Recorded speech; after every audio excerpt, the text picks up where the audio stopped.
Chris Palmer.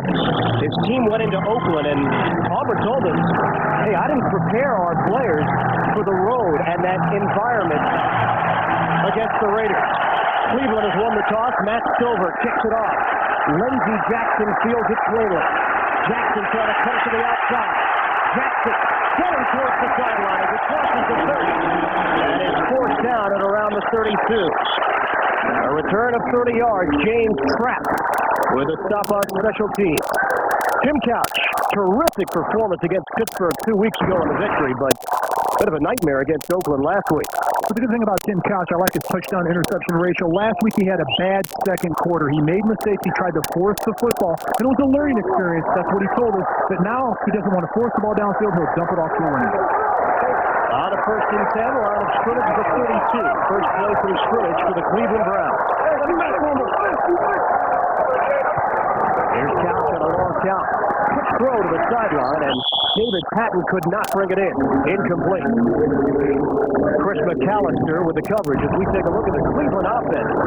Dave Wallabaugh injured right thumb, so he snapped the football during practice this week with his left hand. He'll use his right hand here today. Backs and receivers have a big story surrounding Eric Rett, the former Baltimore Raven. Has a bit of a reputation for talking a bit. You expect him to talk here today, Mark? Oh, you bet. Sometimes Eric Rett can talk during the play. I've never had a player that talks during the play. Before, after, but not during. Tim Couch may have to quiet him down in the huddle just to keep his emotions in check. Out of the shotgun on 2nd and 10. Little jump off. Rett for safety valve. Rett able to cast his way forward and across the 40-yard line. He picks up 9. Peter Boulware with the stop combining with Jamie Sharper. Take a look at the Baltimore defense. Rob Burnett out of Syracuse, the AFC Defensive Player of the Month. What a season he's having. Linebacking core, probably the best in the NFL. Just ask them, they'll tell you. And in the secondary, that mixture of youth and veteran leadership with Rod Woodson picking up his 55th career interception last week. That's number 2 among active players behind Eugene Robinson of Carolina. On a 3rd and 1. Give it off. And he is stopped. Stacked up at the line of scrimmage. A loss on the play. Michael McCrary cutting him down low. And the Browns unable to convert on 3rd down. Penetration by the defense stops every running play, particularly short yardage. Keep an eye right in the interior of the line. The push inside, and you have to get helmet to helmet, and Ray Lou comes clean from the backside, makes the hit on the running back. You've got to get a head on a head in short yardage situations. No one touches Ray Lewis, and penetration on the play by defensive end Michael McCurry. Chris Gardocki having a great season punting the football with Jermaine Lewis, one of the best in the business, waiting. Gardocki averaging over 48 yards per punt. This is Lewis from the play. Didn't fair catch it. Cutting it to the outside, and he's got a leg. Lewis takes it upfield. Across the 45, Jermaine Lewis forces his way into Cleveland territory and brought down at the 48 by Gardocki. A 40-yard return for Jermaine Lewis. It's interesting for Jermaine Lewis. I talked to him before the game. Is it difficult catching a punt from a left footer? He said no. He said it spins a little differently, but I've got no problems with it. He follows his blocker, gets to the wedge, picks up blocking down the field of play. Right here, if he goes back to the outside, he could be gone. But he challenges the punter, Chris Gardocki. And the question is, if he has another step, he can go by Gardocki and score. But Gardocki does a great job of putting his arms out as a wingspan and just curtailing him in a short area. 4 career touchdowns for Lewis off his punt returns, and he nearly brought back his 5th. On a 1st and 10, just shy of the 47. Banks plenty of time. Dunks! And incomplete. Shannon Sharp, the intended receiver. It was tipped. Tony Banks, what a difference a year makes. We did a Baltimore Raven game last year where Banks got his first start. He was searching for his confidence at that point. He's got it now. He definitely does. He believes in this system, and this is the 2nd time in his career he's been in the same system with the same offensive coordinators and the same offensive coaches. He impressed Billick tail end of the 99 season and was rewarded with a new 4-year contract. Better practice habits and maturity. 2 of the elements. Priest Holmes is checked into the backfield. There's that. underneath the coverage and not much there. It'll be a modest gain to Kadri Ismail of 5. Corey Fuller was all over him with the coverage. Baltimore's offensive line, they would give the Washington Redskins hogs a run for their money at the shrimp bar. All you can eat at Sizzler. 340 pounds, Ogden and Mulatalo. Backs and receivers, Jamal Lewis, 116 yards last week, his first 100-yard game. The rookie out of Tennessee. Dime package for Cleveland. We'll call it a 3rd and 6. Banks operating out of the shotgun. Here comes the blitz. Banks avoids it at first. Second effort brings him down. Stalin Colonnade. Marquis Smith with the pressure on the safety blitz. Man, Tony Banks doesn't see this blitz develop. There's a key stunt right up front. Look at the stunt here. You're going to get pressure on the outside. There's the stunt. The outside, the safety Marquis Smith comes clean, but Banks avoids it. He gets back up, but pushing Tony Banks back towards the middle of the pocket. That's the play that Smith makes on the outside. There he doesn't, but he's got to step right back up in the traffic, and Colonnade's going to bring him down. But the key to this is Tony Banks has to look at the line of scrimmage and read the defense. If there's a safety on the line of scrimmage, he shouldn't be there. Smell the blitz. Second sack of the season for Colonnade as Richardson gets it off cleanly. Then it's Northcutt. Fair catch made at the 10. 42-yard punt from Richardson. Both teams go 3 and out on their first possession. No score. 11:48 to play in the first. Chris McAllister with a stop. Patton getting the start here today. Darren Shiverini listed as the 3rd receiver. And a gain of 5 on the quick toss. All right, that's part of the progression of Tim Couch. Lines up 4 wide receivers, looks around, finds the weak link. There's a face mask on the play on the Ravens defense, but he wants the matchup of one-on-one. When he sees the matchup he wants to take, 3 steps, boom, ball is gone. Dick Hanzak, the referee. Defense, number 21. 5 yards.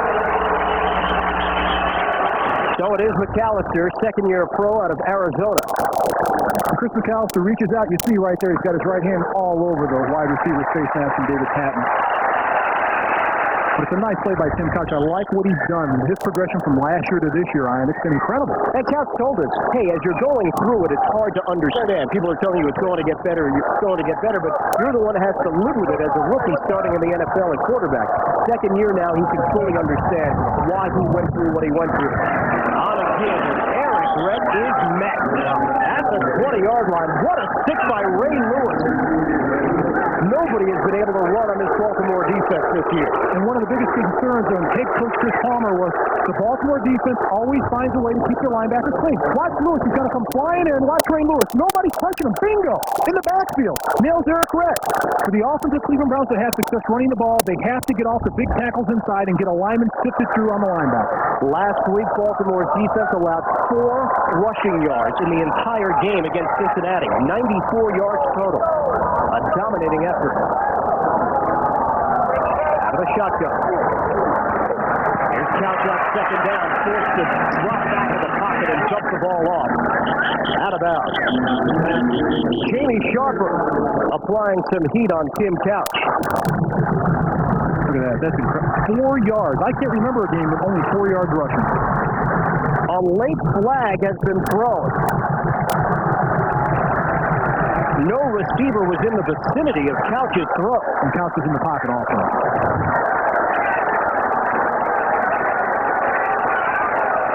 So Dick Hanzak is getting the particulars and will pass him along. They're backing the Browns up. Intentional grounding. Offense. Number 2. Enforced at the spot of the foul, greater than 10 yards behind the previous spot. Loss of down. Keep an eye right there, Rob Burnett. One-on-one against Steve Baherski. Just a flat move inside. One-on-one, he goes by him. No help. But he's trying to run the screen and dump it to the outside. That quarterback from Couch. No one's out there to throw the ball to because the back can't sit through and get out there. Rob Burnett was in the backfield too quick. 15-yard penalty in a 3rd and 26 out of his own end zone. Couch. Quick throw. He looks to make something happen Cleveland gets back some of the yardage and is brought down shy of the 15-yard line. Michael McCrary making the stop. And 9 yards through the air. Cleveland will punt again. Now, what's so impressive about this Baltimore Ravens defense, they have speed at every position, and there's no weakness out there. Great cover corners, 2 firm safeties in the middle, and you got your linebackers, a power guy in the middle, speed guys on the outside with strength. Then in the middle, you got 2 350 or 60-pound defensive tackles, small ends up the field to play. They work well together as a group. Second punt for Chris Gardocki, standing at his own goal line. Will release it at about the 5. Spiraling kick, Lewis from the 40-yard. Lewis, little juke move, and the Browns able to cover him up at midfield. 9-yard return, a 44-yard punt. Marquis Smith with a stop on special teams. Ravens get the football back when we return. Sponsored by Southwest Airlines, proud sponsor of the NFL and official airline of the Super Bowl. Chrysler, we're reinventing the passion for driving. And by Bud Light, for the great taste that won't fill you up and never let you down, make it a Bud Light. Baltimore defense continues to make a name for itself. Marvin Lewis, defensive coordinator, who has been interviewed a couple of times for head coaching positions and very well could find himself as a head coach in the years to come. Ravens take over, break field position, flag down as Lewis gets the toss but couldn't get it around the end. Jameer Miller with the stop. But as mentioned, flags on the play. Here's Courtney Brown, the rookie defensive end, jumped just before the ball was snapped. Offside. Defense, number 92, moving into the neutral zone prior to his snap. 5-yard penalty. Repeat the down. First down. Now the NFL's number 1 pick gets tagged.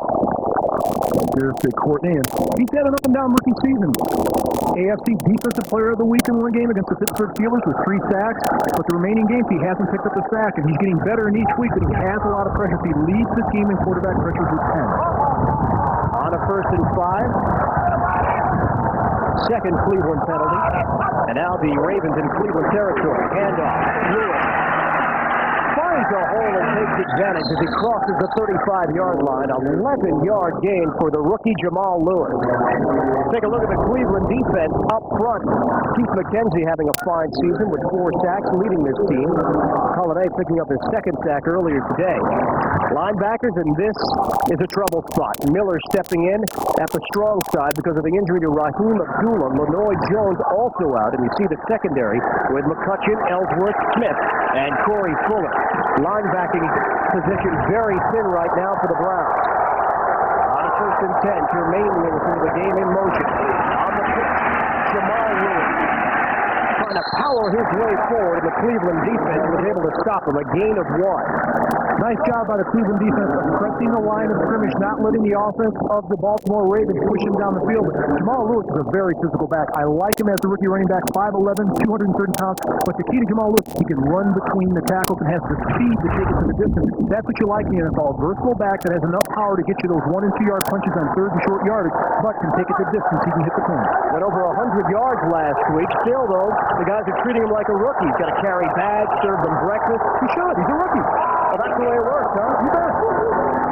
On 2nd and long, Banks. On the crossing route, Shannon Sharp. And Sharp is brought down shy of a 1st down marker by Marquis Smith. He picks up 6. It'll be 3rd and short. Now, what about the use of tight ends against this linebacking core? Because you know Cleveland is very thin there. It's going to play a major part in this game. 1, because Cleveland's thin.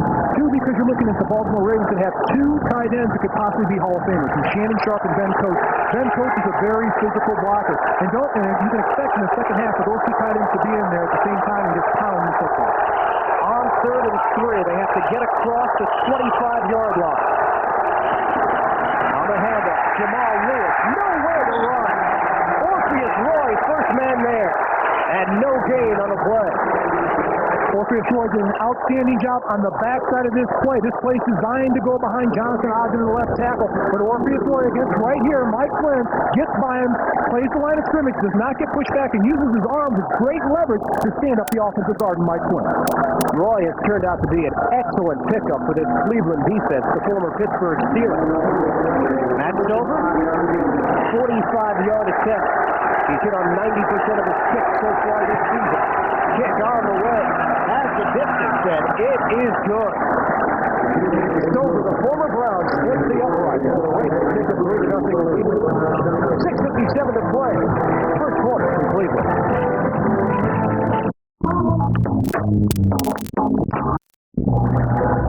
Great field position for the Baltimore Ravens. Set up their 3-point. A 45-yarder from Matt Stover, who will now kick it off to the Browns.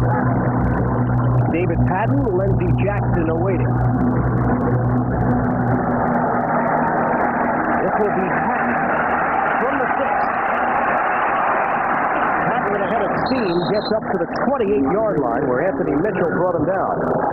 And that's where the Browns will have it. 22-yard return. 3-0 Baltimore leading Cleveland first quarter.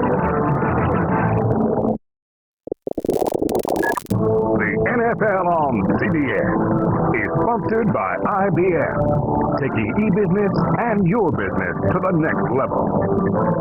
And by Fidelity Investment. One of America's most enduring corporate images, the Goodyear blimp floating over today's game. The Eagle, well named, one of 7 airships in the Goodyear blimp fleet. And happy to have them with us here in Cleveland today. 3-0 Baltimore leading the Browns. 6:47 to play in the first quarter. And the Browns take over on a 1st and 10 at the 28. Travis Prentice, the rookie out of Miami, Ohio, is in at running back on a 3-receiver look. Here's Couch in the pocket. On the crossing route, he couldn't connect with Aaron Shea. Rookie tight end from Michigan, Michael McCrary, was able to get into the pocket. Michael McCrary was able to get to the pocket because Tony Siragusa has a tremendous push. He's going against Jim Bundren because of the injury last week to Jim Pine. He's out the remainder of the season, but I'll tell you what, Tony Siragusa, they've got him listed at 340. If that's 340, I want that scale. But how about the combination, Mark? You got Siragusa and Sam Adams. You're looking at 700 pounds. 700? Come on, 700, at least 7 1/4. You said it, not me. Mark Edwards, the fullback, taking it inside for a gain of 5. Jamie Sharper, the linebacker, making the tackle. A lot of beef, as Dave Wollabaugh told us a couple of days ago. That 340 and 330, I don't believe in that. That's one of those deals where we even talked to Rob Burnett. He told us those guys had a bucket of chicken on the plane each. They could be 325 each, 375 each. That's a lot of beef. Where's the beef? It's right there. Defensive tackle for the Baltimore Ravens. Call it a 3rd and 4. Those guys who go from the helmet to the shoulder, right down, no net. No net whatsoever. Shotgun catch. Knocked up in the air. 3 ball. And in the jump ball situation, Rob Woodson comes down with the pick. Career number 56. As Corey Harris got a piece. This is the attack style of defense of the Baltimore Ravens. They don't sit pat. They run stunts up front. Here comes the safety from the outside. That's Harris. They just want to put pressure on the quarterback at all times. Harris tips the ball up in the air, and Rod Woodson, Johnny on the spot, comes down with the interception. Relentless pressure by the Baltimore Ravens and defensive coordinator Marvin Lewis. They will twist up front with their big defensive line to make the offensive line play zone up front, and they don't pay attention to the safeties and linebackers blitz. And look at the field position once again. Line of scrimmage to 37. Banks trying to spark out the instruction. Play clock is down to 1. Banks gets the play out. Airs it out. Deep down the sideline. Knocked away. Looking for Travis Taylor, the rookie, and Corey Fuller. 1-on-1 with the coverage. The great thing about this play with Corey Fuller, he's 1-on-1. He's on the outside. He's on the island. But Travis Taylor tries to push him away, but Corey Fuller stays with it, stays with the ball. Look at his head. Look at the reaction. Puts the hand up just in time. You can't get better defensive play than that. That's 1-on-1 coverage out in the open field. Corey Fuller, that's outstanding. Fuller, the former Minnesota Viking, actually believes this defense here in Cleveland is better than the ones he played with the Vikings. On a 2nd and 10 from the 47. Defense has been asked to do a lot so far for Cleveland. Banks airs it out. Deep ball on the way. Jermaine Lewis is there. And it's picked up. Corey Fuller.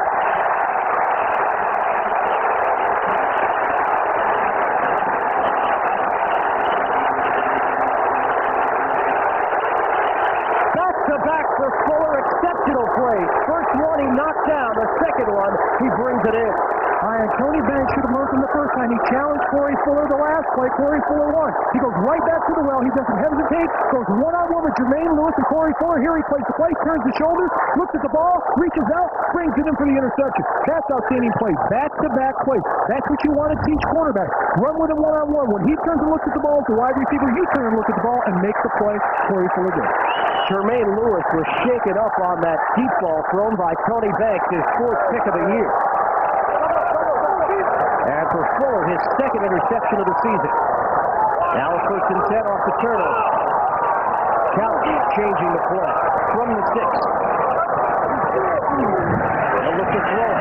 Sideline route. Wide open is Pat. Turns it upfield, down the sideline. He's out of bounds. On 1st down for Cleveland. Out of bounds at the 25. Dwayne Starks on the outside with Patton. And David Patton has earned the starting position with his football team. He leads the AFC in yards per catch at 23.1, but what I like, goes to runs a drop, plants on a hitch, comes back, watch the straight arm, watch the left arm, boom, right there, stick out the left arm, pick up another 5 or 6 yards on the play. How about that? When you gain 19 and your average goes down. He's a big play for this offense. They needed the threat. They got it from David Patton. And what a success story. Played in the Arena League, special teams player for the New York Giants, signed a free agent deal with Cleveland before the season. Here's Couch, forced out of the pocket, now on the run, trying to create. He does. A flag on the play. Mark Edwards brought it in. And that'll be a holding call against Jim Bundren, the left tackle for the Cleveland Browns. He tackled Tony Saragusa. Tony Saragusa got pressure on the play, but he just reached up, grabbed his leg, tried to tackle him down. It was a gain of 8, and it's coming back. You know the bad thing is, he tried to tackle him, still couldn't bring him down. Holding. Offense. Number 65. 10-yard penalty. Repeat the down. 1st down. So Jim Bundren, second year out of Clemson, forced into a starting role because of the injury to Pine that Mark mentioned earlier. He's only given up 50 pounds. No big, maybe 60. Check out the play right here. The Goose goes by him. He brings him down. He does tackle him down with one hand. He's got both legs on the Goose. But Tony Saragusa does a great job of penetrating, getting by the first offensive lineman and putting pressure and collapsing the pocket. He's a pocket collapse. It's not like Bundren's 270. He's 305. Next to Tony Saragusa, it's a man against 4. 1st and 20 now from the 15. Give it off. Eric Rett cutting it back upfield, and there's just not going to be much room for him to work with today. A gain of 3. The former Baltimore Raven had one of the great quotes that you will ever see. When asked about the defense, Eric Rett told the media, "Hey, I know those 12 guys on the other side of the field. I'm not intimidated." Well, he thinks there's 12 guys. The way that the Baltimore Ravens defense plays defense, they're all over the field. You cannot make a mistake against this defense, but Eric Rett knows them very well. Practiced against this bunch all last year when he was with the Ravens. Well, Jamie Sharper told us yesterday, yeah, Rett will talk, but is he going to talk after we hit him a couple of times here in the first quarter? On a 2nd and 17. Couch, placement, has the time. Couch now forced to dump it off and finds Rett. So Rett able to extend across the 25-yard line, a pickup of 8. Different set of circumstances for Eric Rett. He is now with the home team here at Cleveland Browns Stadium. Last year, he was a visitor. Dog pound. Cat pound over there. Dogs over there.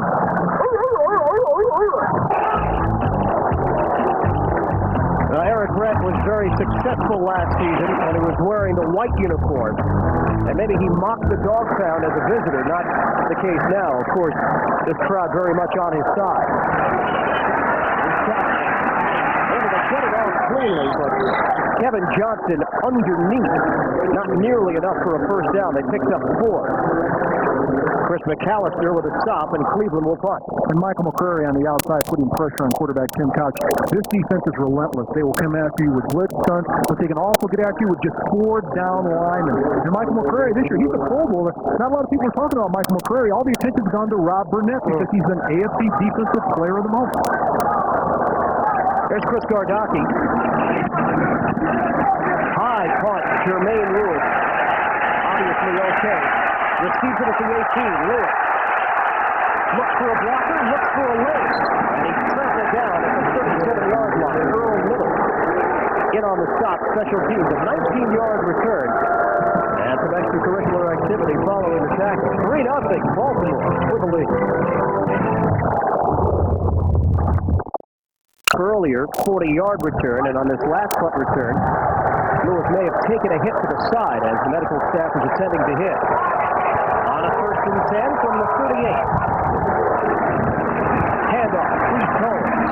Holmes, who's accepted his backup duty with class, no complaining whatsoever. And a pickup of 3. Let's head to New York right now, get an NFL Today update. Jim Nance. All right. Well, the Rams, you got to keep up with them because they score as we speak. This was a moment ago. Warner to Isaac Bruce. Chargers turned right around and fumbled. And now Warner has hit Marshall Faulk with a touchdown pass with the extra point to come. 16-0. 5:44 to go first quarter. Back Ian. Yeah, you're right, Jim. It happens in a hurry. Don't blink. Don't go to the refrigerator when you're watching the Rams on TV. Flags come down with just under 2 minutes to play here in the first quarter. And that play never got off cleanly. And the thing that I'm impressed about the Rams right now is their machine line. They don't stop. They want to pile points on. No charge. Contact prior to the snap. 5-yard penalty. Still second down. That'll be Mike Thompson, defensive tackle, playing over the center, just jumping for the ball with snap. And if you look at this Cleveland Browns defense, they're going to move a lot of defensive linemen around because they're thin at the linebacker position. And you're going to see Arnold Miller, you're going to see Mike Thompson, you're going to see Darius Holland. They're going to put players in and out of here to try to shuffle them around and keep them fresh and give the offense of the Baltimore Ravens a different look. After the penalty, a 2nd and 2 now. Give it off. Hold. Enough for the first down as he inches closer to midfield. So Priest Holmes, who was the starter last year for a good portion of the season, then replaced by Eric Redd, getting another carry. There's Courtney Brown, the number 1 pick. Up and down, as you mentioned so far this season, for Brown as he tries to defend against the run. That's what you expect from a rookie. They're not going to be solid every aspect of the game. He's going against a guy right across from him that can really put pressure on him. And Chip Vickers on that play, but he fights down the line of scrimmage and he finds a way to always be around the ball. That's what impresses me about Courtney Brown. Whether he makes the play or not, he's around the football. He's got it down for Baltimore. Banks standing tall in the pocket. Moves it to the outside and overcoming Ion by Gabriel. And is forced out of bounds at the 45-yard line. A gain of 5. Now, if you ask people around the NFL who is the leading receiver right now for the Baltimore Ravens, there's no possible way that people that don't watch this team day to day would know that Ion Badejo is the number 1 man so far. Well, he's been a pleasant surprise for head coach Brian Billick. He's the check-down man in this offense for Tony Banks. When you talk to his teammates, well, how do you say Obafemi Ion Badejo? What do you call him? Well, we just call him center. Yeah, Tony Banks wouldn't even go there. I asked him yesterday in the meeting, hey, how do you say your fullback's name? He's like, not me. Not even going to try. Yeah, we go. On a 2nd and 5. Here's Banks. Another slingshot delivery, this time to Shannon Sharp, who spun down at the 40-yard line. A gain of 6 and a first down for Baltimore.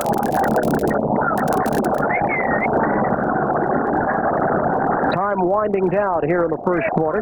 And another catch for Sharp, the leadership ability of Shannon Sharp.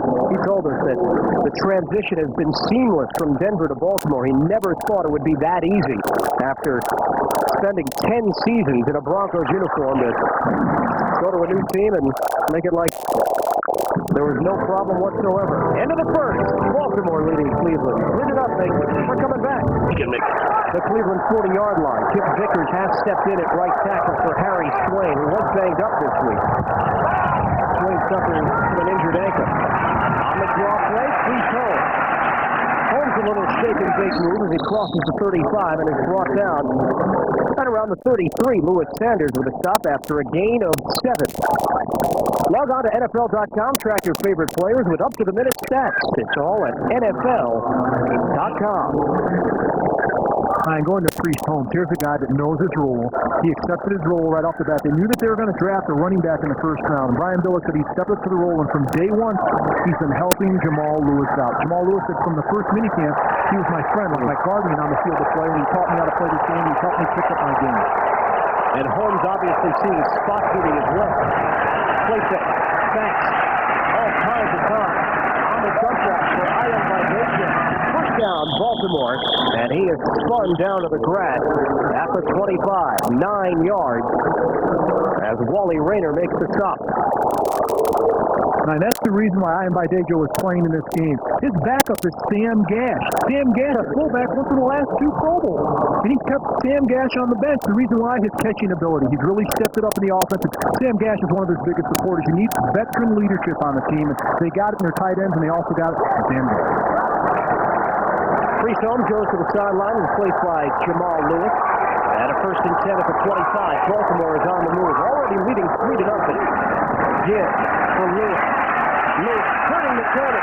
Jamal Lewis out of bounds inside the 10. Percy Ellsworth, last line of defense, or Lewis would have had his 2nd career touchdown. This is what Jamal Lewis gives you. I said he had the power to go between tackles. They run the draw play. Keep an eye right there on Shannon Sharp. Gets his first block, throws the man to the outside, stays with his box, boom, comes back up, picks up another block right there. Just a hand on Marquis Smith allows Jamal Lewis to get to the corner and turn up the field for additional yards. You wonder if this is going to turn into the prototype at running back in the NFL. Big at 5'11", 231, and fast. On a 1st and goal. Long count for Banks. Maybe a miscommunication. Banks taking it himself as he picks up a yard and a half. But as Banks turned, nobody was there to receive the handoff.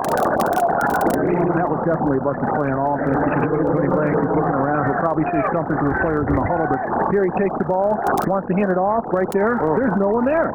Back goes to the right, Tony goes to his left. So he's smart enough to keep the ball not forced. There's nothing there. Pull it down, make something happen with the ball, just take it straight up to you. That's another step in Tony Banks' progression in the pass. He would try to find a receiver to throw to, try to run to the outside. Perfect there. 2nd and goal from the 6. Taylor, the rookie, in motion. Takes the pitch, inside handoff. Ion Baidejo is tackled just shy of the 2. Courtney Brown in on the stop. It'll be 3rd and goal. And this is smash mouth football in the middle of the field. They're going to continue to do this because they have more size than the Cleveland defensive front. 340 pounds per person on the left side. Their line is 300 pounds plus. The smallest player on the offensive line for Ravens is 300 pounds. The largest player on the defensive front for the Cleveland Browns, 288 pounds. Double tight end set. Ben Coates is checked in on a 3rd and goal. 10th play of the drive. Inside handoff. Lewis breaks the tackle and works his way into the end zone. Touchdown, Baltimore. A flag on the play. And this one's coming back. At least from the reaction from the Browns fans.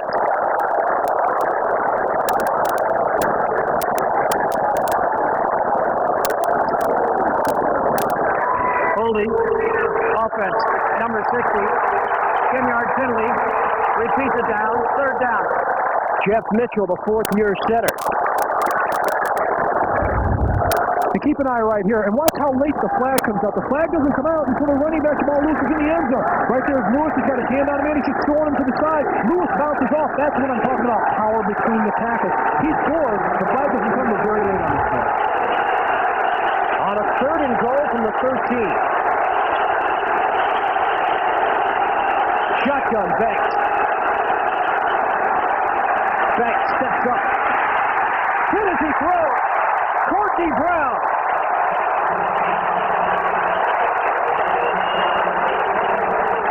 Brown's defense applying pressure on Banks. And that's what Courtney Brown gives you. I told you he's always around the ball. He's relentless. He never stops. Keep an eye on Brown on the outside. One-on-one against Kip Vickers. Harry Swain, the veteran, is out. Does a nice spin move, but stays with it and keeps pursuing the quarterback and does not stop. That's a rookie in Courtney Brown that will be in many Pro Bowls throughout his career because he continues to go after the point. 30-yard field goal attempt for Matt Stover. And Stover puts it through. The Browns defense, though, doing its job once again, limiting the Baltimore offense to just 3. It's now 6-0. Ravens. It has been completely that in spots this season. He has been able to do it so far today. Lindsey Jackson off the bounce. Jackson, stutter step move. And Jackson pushed down at the 29-yard line. 6-0 Baltimore. Cleveland offense looking to get into gear. Enterprise, but true. The Goodyear Tire and Rubber Company has dispatched its Carson, California-based Blimp Eagle to provide these aerial pictures. Goodyear blimps have been appearing at sporting events since 1925. What a run. On first down, Josh throws and intercepted. Right through the hands of Northcutt, and the Ravens have themselves another turnover. Wayne Stark off the deflection. And a fabulous play by Dwayne Stark of chasing after the football. As soon as Northcutt plants, he turns and looks for the football. This ball should be caught by Dennis Northcutt. It is on his fingers to catch the ball, but it goes through his hands. On the spot is Dwayne Stark that's playing the ball. He's rushing to make the tackle. The ball's out there. The ball's right in his hands for the interception. Good protection up front. Three-step drop. 1, 2, 3. Turn, plant, throw. You throw it to your receiver. It's in his hand. Goes off his hands. Deflected off his hands right into Dwayne Stark's hands. Second count interception. The Browns turned it over 3 times last week in a loss to Oakland that led to their undoing. On a double tight end set, the field position once again tremendous for Baltimore as Lewis gets stacked up. And just about everybody on this Cleveland defense involved. Orpheus Roy among those to get there first. A gain of 2. And for Stark, his second interception of the season.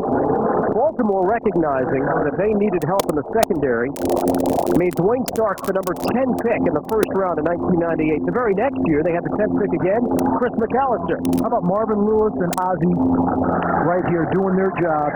Ozzie Newsome going out together. When I talked to Marvin Lewis before, he said, well, Ozzie takes me on trips on the offseason. We go out and recruit these guys on campuses. We want to see what they're like off the field. We want to see their training happen for the offseason. So if we make a pick in the first round, we know that they're inside and out. On 2nd and 7, deep drop. Throws it down low and incomplete. Ion Vidaggio was in the area. And Stalin Holiday applying some pressure. And that's where this front seven is vastly improved for the Cleveland Browns. Their front 7 people, they're able to put pressure on the quarterback. They have 16 sacks now. They picked up 1 today. Last year, this was the worst team at getting to the quarterback in the NFL. Only 25 sacks over the entire season. That's where the improvement was made. Dwight Clark went out and found people in free agency that he integrated into his system. He revamped the entire offensive and defensive line. On a 3rd and 7. 4 receivers set. Patrick Johnson now on the field along with Jermaine Lewis. Shotgun. Well, the Browns come on a blitz. Here they come on the outside. Banks forced to run it. And a flag down on the play may have been the play clock that ran out. Marquis Smith again applying pressure on the safety blitz. The clock was at 0. Offense. 5-yard penalty. Still 3rd down. So actually, the Ravens catch a break. That play was doomed from the start. It definitely was. And Tony Banks really needs to settle down now. And this is part of his progression. We talk about progression with Tony Banks. Well, you know, you're looking at a quarterback right now that has 57 fumbles and 56 career starts. That's amazing. And what he's been able to do is he's taken 1 step at a time, protecting the football, not throwing it into traffic, dumping the ball off, using the play clock, being smart with the football. He's made progression and strides every week for Brian Billiken. Does have a record of 9-5 as a starter in Baltimore. And now facing a 3rd and long. Again, turns to hand the ball off. Thanks. Able to set it up. Jamal Lewis. And he is tackled at the 27. Lewis Sanders combining with Marquis Smith, and the Ravens are short of the first down. This is what defensive coordinator Romeo Crennel for the Cleveland Browns wants to see. Aggressive tackling. Get to the quarterback, force him out of the pocket, make him throw the ball short, and then converge on the wide receiver with the running back. That's smart defense. They don't have a lot of sophisticated defenses here under Crennel, but what they do well. They practice 4 or 5 defenses. They go at it every week, mix up their coverages a little bit. Cover 2 and cover 3 are their base defensive coverages, but he knows how to attack the football. Has a very good team. Matt Silver looking for his 3rd field goal of the day. 44-yard attempt is good. Ravens extend their lead. Points off of turnovers once again. It's 9-0. They have not had a drive longer than 4 plays. And they've got to help the defense out. They have to keep them off the field. If this continues at this rate, this defense will be beaten to a pulp in the 3rd and 4th quarter. On the kickoff, it's over to David Patton from the 3. Patton fumbling and down at the 25-yard line. So the Browns again have not had good field position. And the Baltimore special teams making sure of that. Anthony Davis in on the stop. We've been told x-rays for Jermaine Lewis on his wrist. So there was a problem earlier. Whether it was on the interception or on the return following the interception remains to be seen.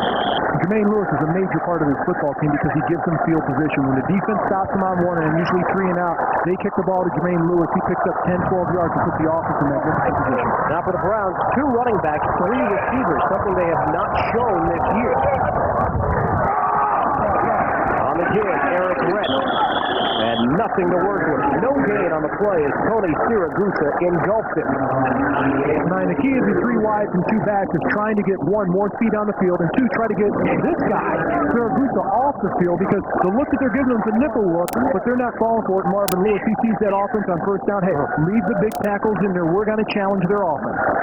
This defense has already posted 2 shutouts that leads the NFL. 16-0 win over Pittsburgh and a 37-0 win in Cincinnati. Currently in front 9-0, second quarter. Takes the handoff, good leg, tap, finds some extra time, now forced to throw it to the sideline, out of bounds. Sam Adams, a nimble Sam Adams, chasing him towards the sideline. When Sam Adams runs, he's really top-heavy. He's a big man. As a kid, if you watch the Flintstones, and Fred Flintstone used to go bowling, used to get on his tippy toes and run. Big, huge guy, tippy toes, watch Sam Adams. Watch him from the left side. He's a huge guy, has fantastic feet, but look at those feet. Going down the line of scrimmage, but that's great football for a big guy. He doesn't give up on the play. He keeps going, Sam, keep going. That's a big man running. He's got great feet. You know, but Fred was not in Joe Rockhead's league. That's true. Rockhead was tremendous. On a 3rd and 10, with a shotgun. Underneath, able to make the connection. Dennis Northcutt. And a first down for Cleveland. Getting across the 35-yard line, 11 yards on the short little pop and run. That's the dimension that Northcutt can add to this offense. I talked to offensive coordinator Pete Carmichael, because sometimes he throws in too many moves, but the good thing about him, he's got a shake to him, and they like that shake and bake because he can make people miss. And getting more action because of the injury to Jawan Dawson, fellow rookie who's now out for the year. Northcutt was the 2nd-round pick out of Arizona. On a 1st and 10 at the 36.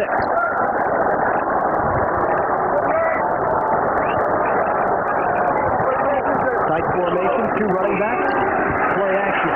Plenty of time for catch, steps it up to the sideline, underthrows intended receiver Eric Rett. That was the matchup they wanted, Rett with Boulware. I'll tell you what, Rob Burnett was mugged on this play. He could go and complain because double team him, Steve Sahursky and Mark Campbell. Here's the tight end, Mark Campbell. He's got him in the chest.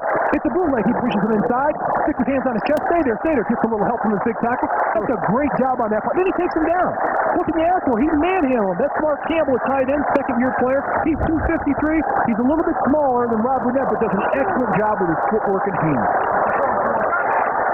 On a 2nd and 10 now, 36-yard line. Play clock winding down. Here's Couch. Steps up and fires. Deep ball, nobody home. Mixed signals as Dennis Northcutt was on the outside. Now, here's the key on the outside with Northcutt. You have to stay with your route. If you get jammed up in there, stay with your route because the quarterback wants to know exactly where you are. But Burnett on the inside gets banged around a little bit. They're running a stunt, but good protection. Solid in the front. Everybody's chipping on him. They're making sure there's a hat on each defensive rusher, particularly Rob Burnett. They're going to slide the line. They're going to bang around like ping pong balls. And we asked him, what do you get for being the AFC Defensive Player of the Month? He said, get a free cup of soup and a haircut. And you also get blocked like that the next game. You draw attention. On a 3rd and 10 now. Shotgun. 4-receiver look. Couch. Sets it up underneath. Rett falls down. At the 39. Eric Rett after the catch just collapsing down. Almost like he injured his ankle or his knee because he turned to plant and all of a sudden his leg buckled as soon as he did. He's feeling for that left foot. He catches the ball. He turns right there. Wants to plant with that left foot. Yeah. It just gives way. So the former Baltimore Raven unable to get up as they check out the left ankle.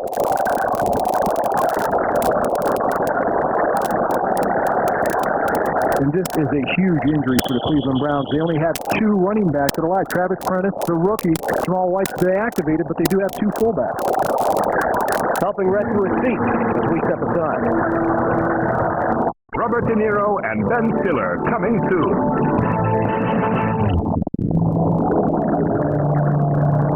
Back in Cleveland, Eric Rhett was helped off to the sideline, and they're now taking a closer look at that left foot. It was fairly obvious after he made the catch, tried to plant, and collapsed down to the ground.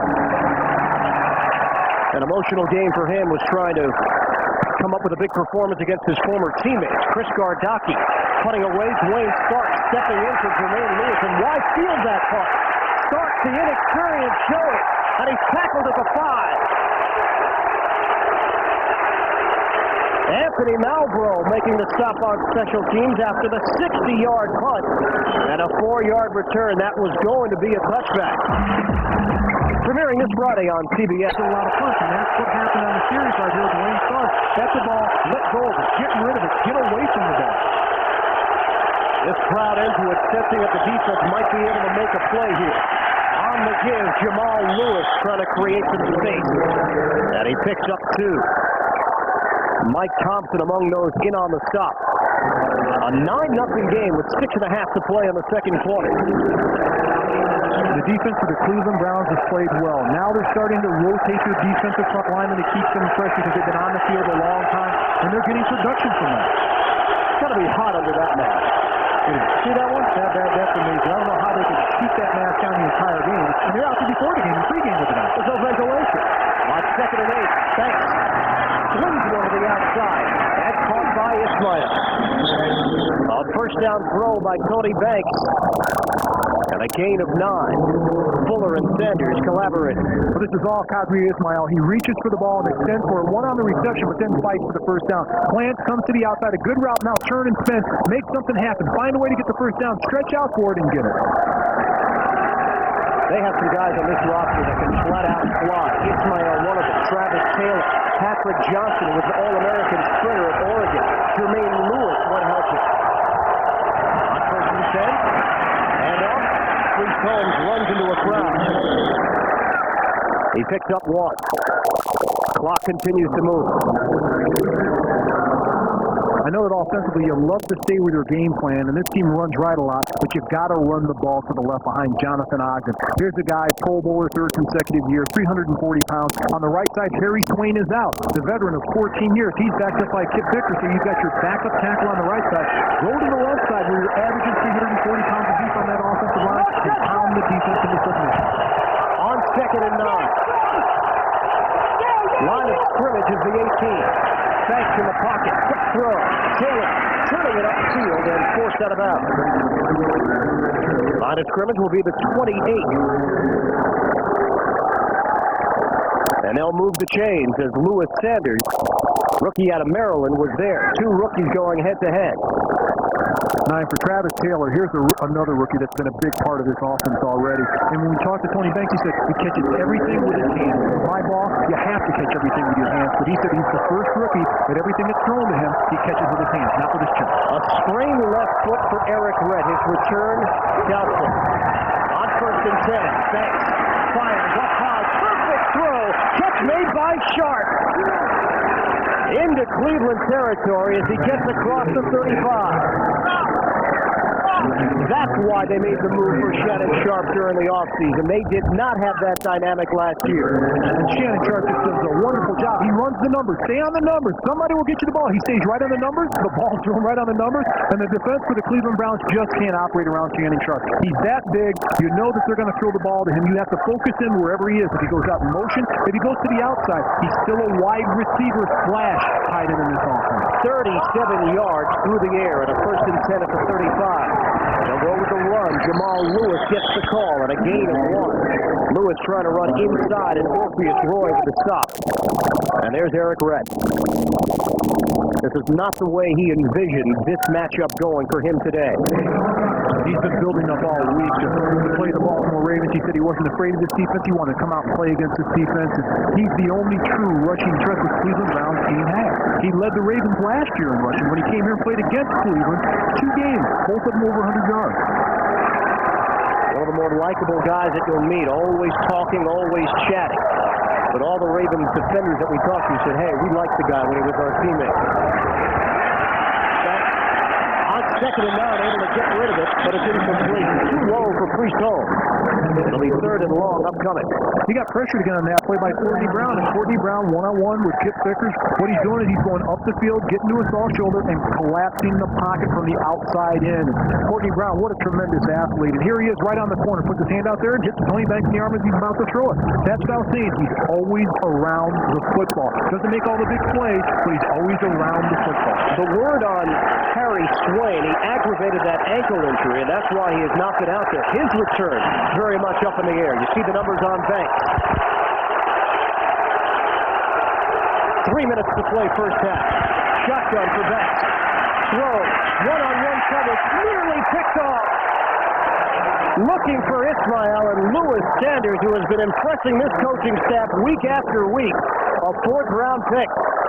There with the coverage. And Lewis Sanders had a big game last week against the Raiders, and the coaches love him. They say he gets better every day on the field. Here he breaks on the ball in front of Kadri Ismail. It's just a smart play, but that's an interception he should have had. He should have had one last week. It was a play where he did intercept the ball, but it was questionable. They came back and replayed it. He did not intercept the ball in bounds, but he always finds a way to be around the football defensively. 52-yard field goal attempt from Matt Stover, the former Brown. Does it have enough leg? It does, but it's wide to the right. His career-long 55, that was 3-yard difference. And Stover unable to put it through.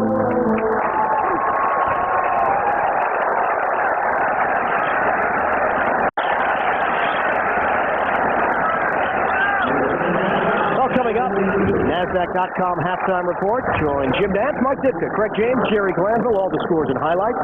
That's all coming up on the NASDAQ.com halftime report. And I really love what they've done with NFL Today in the halftime report. When you look at these guys, they're outside in the environment. I can't wait till wintertime to find out how they last. I really like the confrontation between Ditka and Glanville. I enjoy that part of it. How about Tony Danza making an appearance earlier today? On a 1st and 10 from the 42. Couch, sideline throw, connects out there. And David Patton with another catch, a gain of 7. So Cleveland working quickly here with 2:38 left in the first half. The Browns are very fortunate. They're down just 9-0. They definitely are. Their defense has been outstanding today. If they can continue that for 4th quarter, Chris Palmer has to be very happy with it, but the offense has to move the ball. The defense of the Baltimore Ravens are giving them the out pattern, the 7- and 8-yard out, but in the middle of the field, they're not giving up anything, and that's the tough yardage that they need to accomplish offensively for the Cleveland Browns offense. Injured left foot for Eric Redd, so Travis Prentice will now see the bulk of the action. Here's Prentice, cutting it to the outside. And what looked like it would be a huge gain was not because of the play of Rod Woodson. It is enough for the first down. And we hit the 2-minute warning. A gain of 5 for Prentice. 9-0 Baltimore. 2-minute warning here in the second quarter and a bird's eye view of Cleveland Browns Stadium. Gorgeous facility. The Browns won their first ever home game in this stadium 2 weeks ago. With that 23-20 win over Pittsburgh. Ravens looking for their 7th consecutive division win. And 5 of their first 7 games are on the road, something that Brian Billick made sure to point out when we spoke with him yesterday. Only team in the league that has to deal with that setup. On a 1st and 10, line of scrimmage to 46. Couch airs it out. Deep ball on the way. Incomplete. Patton there. And Couch underthrew it. Dwayne starts getting up a little slow. But the ball's underthrown. He has Patton one-on-one, and if he throws the ball where it should be, he continues on his route. Here he has to turn around, pirouette to come back for the football. But he has Dwayne Starks beaten by a step or two. If he throws the ball down to the end zone, it could be 6 points for the Browns. And Starks will come off the field. James Trapp will step in. I go right back to the same play. Let's see if they do it. On a 2nd and 10. Couch looks in that direction. Sets it up. Same side on the field. It's tight. Forced out of bounds.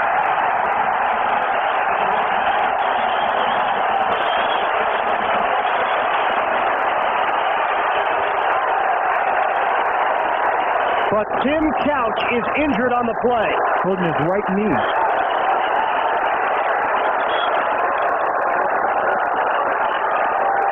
The Browns have already lost their starting running back, Eric Rett. And Tim Couch is in pain. Doug Peterson is warming up on the sideline.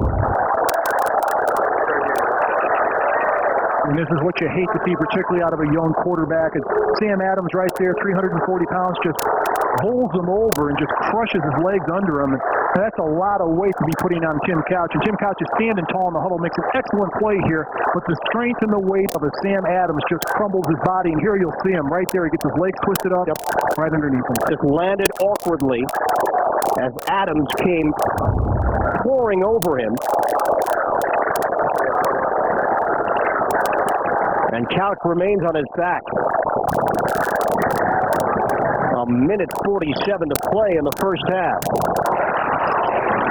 We'll come back in a moment. Thumbs up. It appears as if Those two guys right there, that was a sigh of relief right there between those two gentlemen. Elder, the owner of Carmen Policy. And I'll tell you what, with Tim Couch, that's wonderful to see. And he was putting weight on his leg as he walked off the field. Cleveland has been charged at timeout because of the injury under 2 minutes. And Doug Peterson, the former Dolphin, Packer, Eagle, signed just before this season started after getting released by Philadelphia. Now steps in and a chance to put points on the board with a first and goal from the 8. And the thing I really just like, what I just saw, what I like a lot, he got in the huddle and gave him a speech. That's the smartest thing you can do as a veteran quarterback. Hey guys, your leader's down, don't worry about it, let's get it together, let's go out there, let's put points on the board. Peterson, first snap as a Brown, steps up and throws underneath. Edwards fumbles the football. He gets it back. Mark Edwards coughing it up. That's just being very alert by Mark Edwards because he has the ball. In this situation in the red area, they're going to strip the ball from you. They don't want you to score points. He catches the ball, wraps his arms right around him, and tries to strip the ball away from him as Robert Bailey, and he does strip it away from him. But anytime you face a good defense like the Ravens, well-coached, smart defense, they're going to try to create turnovers if they're going to try to score points. And brought back a memory from week 1, Aaron Shea, the rookie tight end, coughing up the football on second and goal. Edwards trying to work his way in, loses the ball again, and this time Baltimore's got it. Oh my goodness. Rod Woodson able to cover it up. That has to be frustrating for that man, and it's got to be frustrating for Mark Edwards, but he's not a rookie. He's in his 4th year. He just fumbled one. You have to know that they tried to strip the ball. They did the previous play. Now it's time to hold on to the football. 2 hands. He has 2 hands on it. Barry takes one hand off. He's carrying it in one hand. It gets stripped from him. It's Bailey again. In a row for Bailey. How about that? That was only his 2nd carry of the season. Every time you sense that Cleveland might enjoy some prosperity, something happens. Week 1 against Jacksonville. Moving down the field in the 3rd quarter, a chance to take the lead. In a close game, Aaron Shea fumbles the football. Here, a 9-0 game. Cleveland's defense has done everything that it's been asked to do. And the offense unable to get it done when it counts. First and 10 from the 20. On the pitch. Here's Holmes, center step, and spun down as the flag comes down. Holmes is tackled at the 36. Should say 26. Looks like that's going to be a call on Shannon Sharp, a holding outside on Wally Rainier. And for either of these offenses, neither one can really get anything going. Defenses have really played well on both sides of the ball tonight. Holding. Offense. Number 82. 10-yard penalty. Repeat the down. First down. It is Sharp, and the play's coming back. Tim Couch, he's walking out there on the sideline, just trying to see if he can plant the foot, being called a hyperextended knee. I think he'll be back to play. I think it's one of those things where you get your knee twisted a little bit, and you think there's something wrong with my knee, you get that pain flash, and the pain goes away, and you're able to walk it off. And I believe he may come back in the season. Crowd is vocal on a 1st and 20 from the 10. They'll go conservative. Lewis stays on his feet. Jamal Lewis trying to cut it back. And Lewis is finally dragged down. Got across the 35, and Percy Ellsworth was forced to make the stop. A run of 27 yards. And this is what you don't want to see if you're a Cleveland Brown fan, because right now the momentum has changed. Baltimore's picked it up. A big run by Jamal Lewis. He fouls his blockers, and the power of Lewis is what I was telling you about before. He's got quick feet through the hole, makes his move, and he runs through tacklers and continues on his move, and then he makes another move down the field to play. That's why he's drafted early in the NFL draft. He has the speed, has the power, has the smarts, and he protects the football at the end. 2 hands around the football when they're trying to tackle. Smart running back. Couch walking off the field a little early with 44 seconds remaining in the second quarter. He's with Dwight Clark, believe it or not. He's down on the field. Dwight Clark is the player that picked him in the draft, and they just want to make sure that he's all right. You know, it's a reminder of circumstance as well, because if Couch doesn't get injured, maybe they have a completely different play calling down deep in the red zone. And maybe Mark Edwards never touches the ball. And a shotgun. Thanks. Knocked down. Holiday. Incomplete. 39 seconds remaining in the first half. Coming up, NASDAQ.com halftime report. Jim Nance, Mike Ditka, Craig James, Jerry Glanville. Scores and highlights. That's all coming up on the NASDAQ.com halftime report. Well, Baltimore still has 2 timeouts to work with. They face a 2nd and 10 at their own 37. This Ravens offense that exploded last week against Cincinnati. We haven't seen it here today. Thanks. On the run. Setting it up. Throws. Incomplete. It was broken up. Intended receiver Patrick Johnson. Lewis Sanders once again in on the coverage. Lewis Sanders, he's a player that we talked to some of the coaches about, particularly Chris Promise. He's earning more playing time. He's on his receiver like Lou. It's a trick play, and not a trick play. They do a rollout with Tony Banks, and on that rollout, it's a fake run to the other side and come back, and they try to distract the defensive back, but Lewis Sanders doesn't fall for it. Smart enough to stay with his receiver throughout the entire play. You know, sometimes players get tags, and for some reason Sanders was tagged as a bit of a soft player. Palmer says no, but he does tease him. He says, hey, you got to be tough coming from Staten Island. That's where he's from, in the New York area. On 3rd and 10. Underneath. Incomplete. Banks could not make the connection to Shannon Sharp. And this Baltimore offense has been off its game here today. Well, that plays all on Tony Banks. He rushed the throw. He threw it low. If he throws the ball on time and throws it up higher, Shannon Sharp has a reception. But Shannon Sharp was running to his left, and the ball was thrown low to his right. You know, Sharp didn't break any news when he told us this yesterday, but he said, we will go as far as Tony Banks can take it. That's just the way it is. Even with the great defense, you've got to have a quarterback that can lead you to the next level. Kyle Richardson boots it away. Northcutt from the 18. Here's Northcutt setting it upfield. Flag down. Northcutt is mauled at the 37-yard line. A 19-yard return out after the 45-yard punt. O.J. Bragass with a stop, but flags down out around the 25.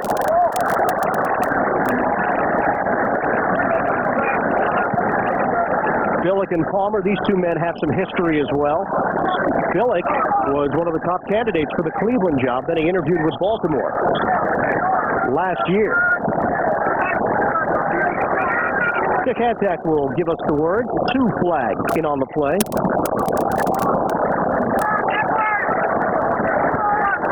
It always amazes me how the officials are out there, and those little guys can hold back those 300-pound guys. Just move their arm. Get out of the way, big guy. Hey, you got to respect the zebra. That's how it works.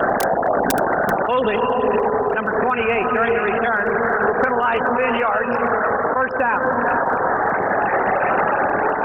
Rashidi Barnes on the penalty.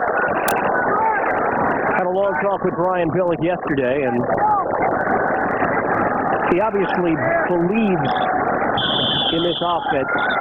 That's what he's known for in Minnesota, racking up points, record-setting numbers with the Vikings. And now he's got some more pieces to work with Taylor and Lewis and Sharp. Some more toys, if you will. 15 seconds to play now in the first half, and they give it up in the middle. Travis Prentice. Ray Lewis with a stop, and it's going to be the final play of the first half. Close game and a 9-0 affair.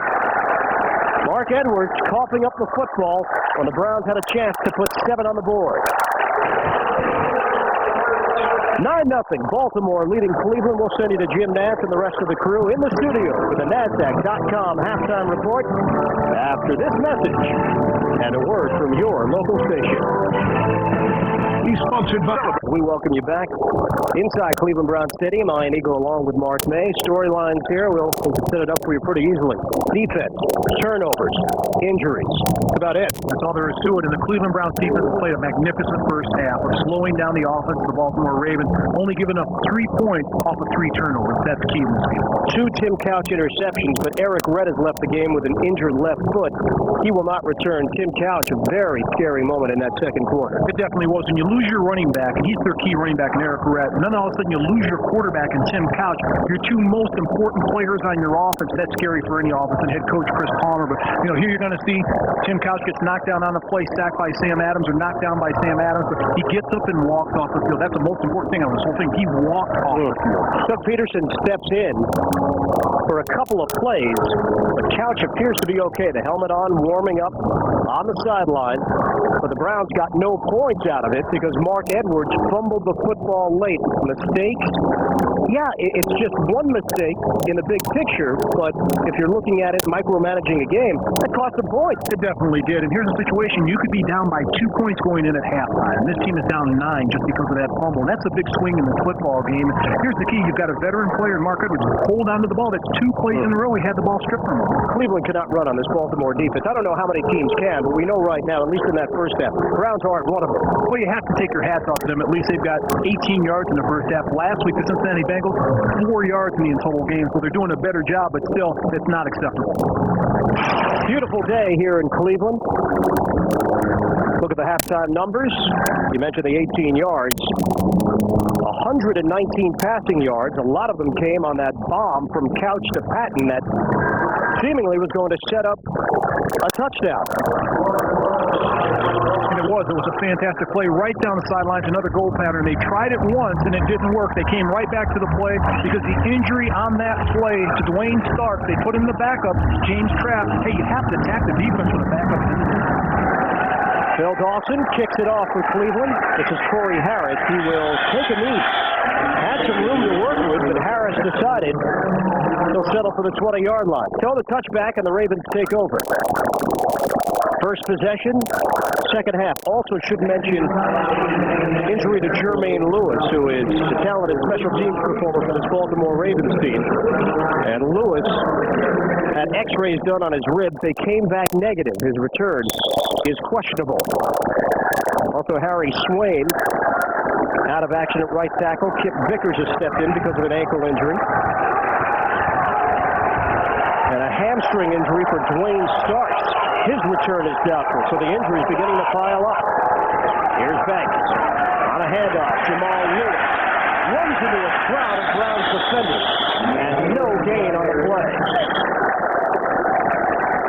Courtney Brown and Orpheus Roy, 2 of the Browns that were involved in the stop. I know one thing for sure. Chris Palmer breaks down this film with the defense. He's got to be very happy of the effort the defense has given him. You've got linebackers playing out of position. Jameer Miller is usually the weak side linebacker. He's playing strong side linebacker because of the injury to Raheem Abdullah. Backup middle backer Marty Moore is playing the weak side, and they're integrating their defensive line with backup, keeping them fresh, moving guys around. They've done a yeoman's job. Browns have been allowing just over 129 yards per game on the ground. That's the worst in the AFC. Thanks. Able to hit his man in stride. Shannon Sharp, who spun down at the 28-yard line by Dalen McCutcheon. Not enough for the first down. It's a pickup of 8. The tight end position is an area that the Baltimore Ravens had to address. Last year, they didn't have tight ends that could catch the football. This year, they bring in 2 tight ends that are on the all-decade team, first team and second team, and Shannon Sharp and Ben Cook. And that adds another dimension to this offense where your quarterback can operate a little bit better. When he's in trouble, he can drop the ball off and turn it back to his tight ends. And there you look at the numbers of tight ends. 2 of the best right there and there of all time on the list. And trailing only their vice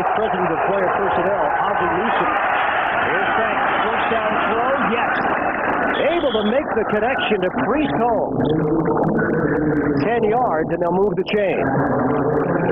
And in Priest Holmes, there's a player that you have to have as a role player to come in, and he's done that. He knows that he's not going to be the starter, but he contributes time in and time out. Comes up with the receptions. He blocks in the passing game. He helps the young running back and Jamal Lewis before the game. He explains to him. He says, "Look for this coverage. Look at the way the defense is playing." And you have to have players like that on your team that'll step back and let the better player play. But when your numbers call, you better be ready. Last week, Holmes had 99 total yards, so he's getting involved in the offense despite being a backup. Lewis turning it upfield, and nowhere to go. Picked up 3.5 or 4 as Keith McKenzie was in on the stop. As Lewis, with a head of steam, could not create extra yardage. 2nd and 6 from the 42. And he's got a little limp in his gait right there as Jamal Lewis coming to the sidelines after that play. And this is one of the things that the head coach you never want to have happen. When you get one injury, it seems like a rash of them coming. That's what happened to Brian Billick and his team of the Baltimore Ravens. A couple of guys were dinged up coming in the game, and all of a sudden the first play you lose to Harry Swain. All of a sudden you lose your return man, Jermaine Lewis. All of a sudden you lose a cornerback in Dwayne Starks, and you don't want to have that happen to your team. On 2nd down, Holmes takes the field and takes the ball. Off the carry, Holmes is spun down, able to get a little extra yardage because of the second effort. And a gain of 3, Courtney Brown in on the stop. We are early in the third quarter. Baltimore 9, Cleveland nothing. Ravens first possession of the second half, and they'll face a 3rd and 3. Courtney Brown doesn't get a lot of recognition for playing the run. Everybody wants to see the sack and the sack number. Well, here he is against Shannon Sharp. He just has a hold of him. Get out of my way. Throws around the old timer like that and makes the tackle. You know, that's a great play by a young player to come in here and play the run like that and read the offense. 3rd down, Browns crowd the line of scrimmage. Here they go. Banks unloads, and a first down to Travis Taylor. A short gain on 3rd down, but it's enough. 5 yards through the air, and good awareness by Banks. Guys, this is operating the offense. Tony Banks sees the blitz coming from his offensive right to defensive left. Travis Taylor, the rookie, reads the blitz, makes his break off, gets into the route, and makes the play. Catches the ball with his hands. That's a rookie playing on the outside. You don't expect that from rookies, particularly this early in the season, but he's able to make adjustments. That's why Brian Billick, Matt Cavanaugh, the offensive coordinator, they have nothing but praise for Travis Taylor. Second catch of the day for Taylor. Already has 3 touchdowns in his rookie season. There's Banks off of play action and throws it out of bounds in the vicinity of Priest Holmes, who was in a matchup with middle linebacker Wally Rayner. Clock stops with 10:50 remaining in the 3rd. There's Matt Cavanaugh right there, right next to Brian Billick, the offensive coordinator. And you talk about young coordinators in the league that do great jobs. That's one right there in Matt Cavanaugh. He and Brian Billick, they weren't on the same page last year. It took them about halfway through the season to finally get on the same page on how they thought and their thought processes through a game. Now they're on the same page, and that's where they really picked it up offensively. 2nd and 10. From the 50. Play action. Banks feels some pressure. Throws and complete. What a perfect pass to Travis Taylor. Good for 12 yards and a first down. Darius Holland among those applying the heat as Banks got smacked. Tony Banks reading the defense, steps back, makes the play action fake. He knows he's only got to go to Taylor with the ball, but he throws the ball knowing he's going to get hit. But watch the reception on Travis Taylor. He turns around as soon as he plants and look, he pushes off. There's the ball. Fingertips. Catches it on his fingertips, does the eye, gets the speed and bounce. That's a nice play by a rookie. You can't ask for anything else. Bring in the ball in with your fingertips and know you have it in your hands, and then both hands in front. Both feet in front. Here's to be the complete package. A guy that tall, that can flat out fly. As Priest Holmes gets the carry. Running inside, Percy Ellsworth with a stop. He picked up 6, stumbling his way forward. Taylor was clocked a 4.4 40-yard dash. And a great work ethic. And the key about him is he'll run the intermediate routes. He's a guy that'll go across the middle. He'll get knocked around, make the reception, but he's deceptive, but he's got the speed to get to the outside. And when he catches the ball, he can make something happen with him. That's what's scary about a physical receiver like that. On 2nd and 4. Give it off. Priest Holmes tried to cut it back, running off tackle, and Darius Holland just grabbed him and threw him down. A gain of 3.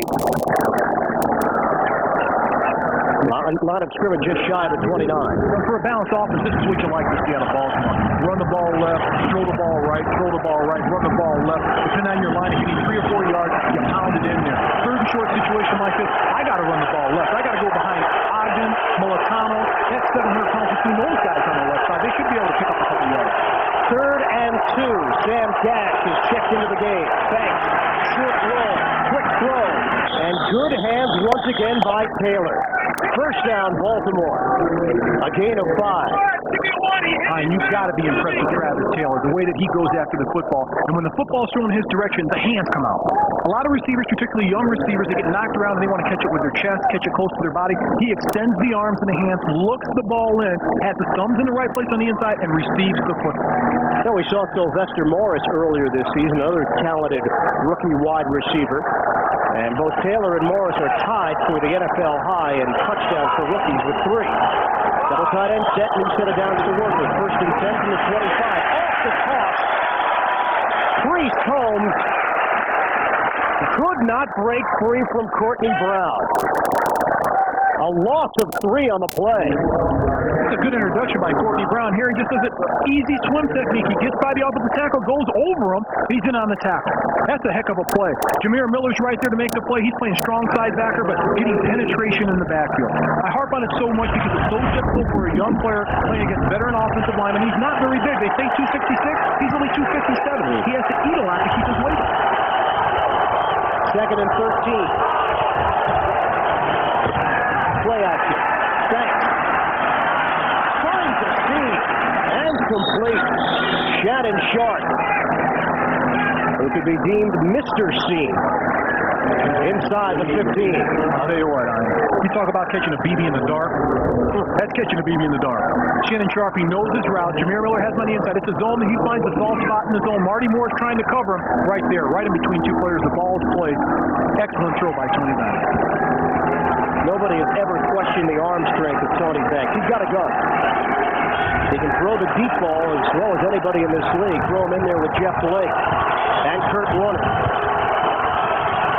1st and 10 from the 14.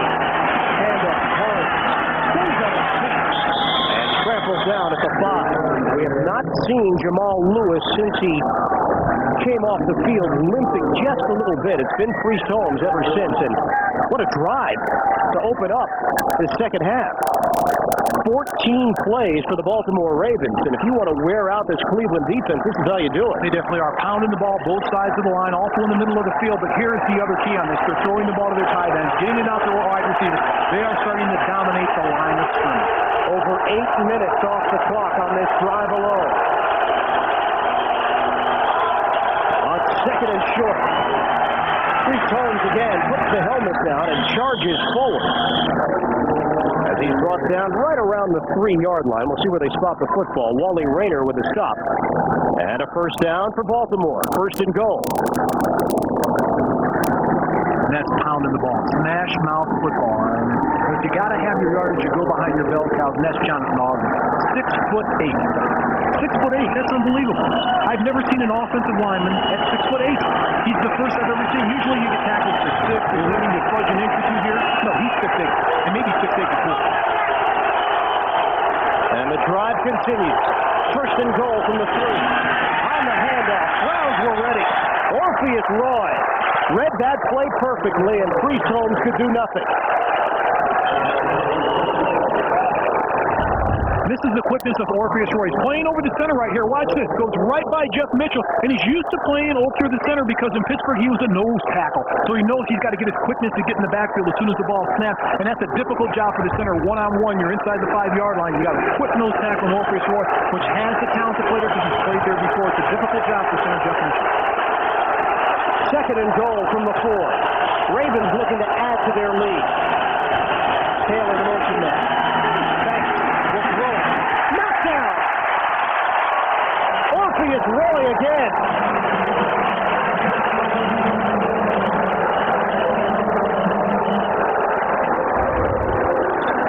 Penetration. You get 2 or 3 steps, get your hands up. You know it's got to be a quick pass. Courtney Brown on the outside. Orpheus Roy gets the hands up, hits him right in the chest. Tony Banks hit him right in the chest, and his arms are down. He catches the ball for the interception. But Orpheus Roy, when we spoke to him yesterday, he said, let's be relentless. Let's just continue to work hard. I've got my partner on the outside in Courtney Brown. I have a conversation with him. He gives me those long answers. Okay. How you doing, Courtney? Okay. You playing all right? I'm playing fine. Doesn't have much much to say, Courtney Brown, but he's letting his football do the talking on the field. As Baltimore takes a timeout. Poof, this third quarter almost over. One drive, taking up the entire quarter so far.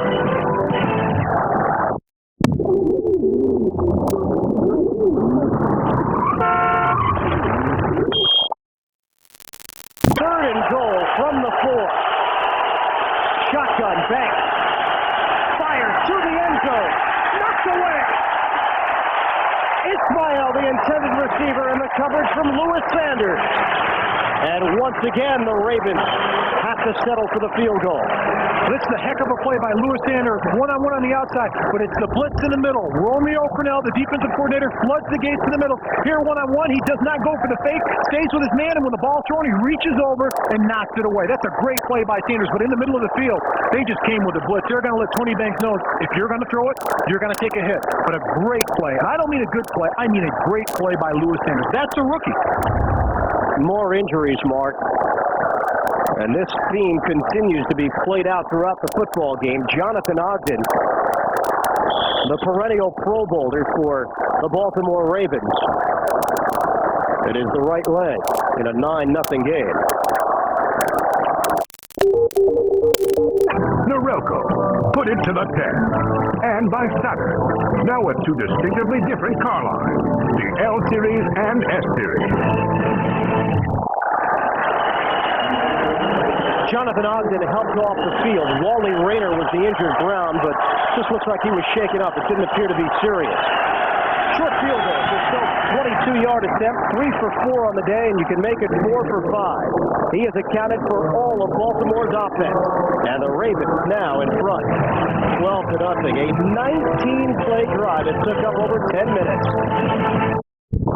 Gentlemen.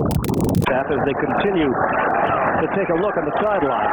Stover kicks it off on a bounce to David Patton. And Patton is tripped up. At the 25, Corey Harris with a stop, a 16-yard return. We'll come back. Cleveland gets the football for the first time in the second half.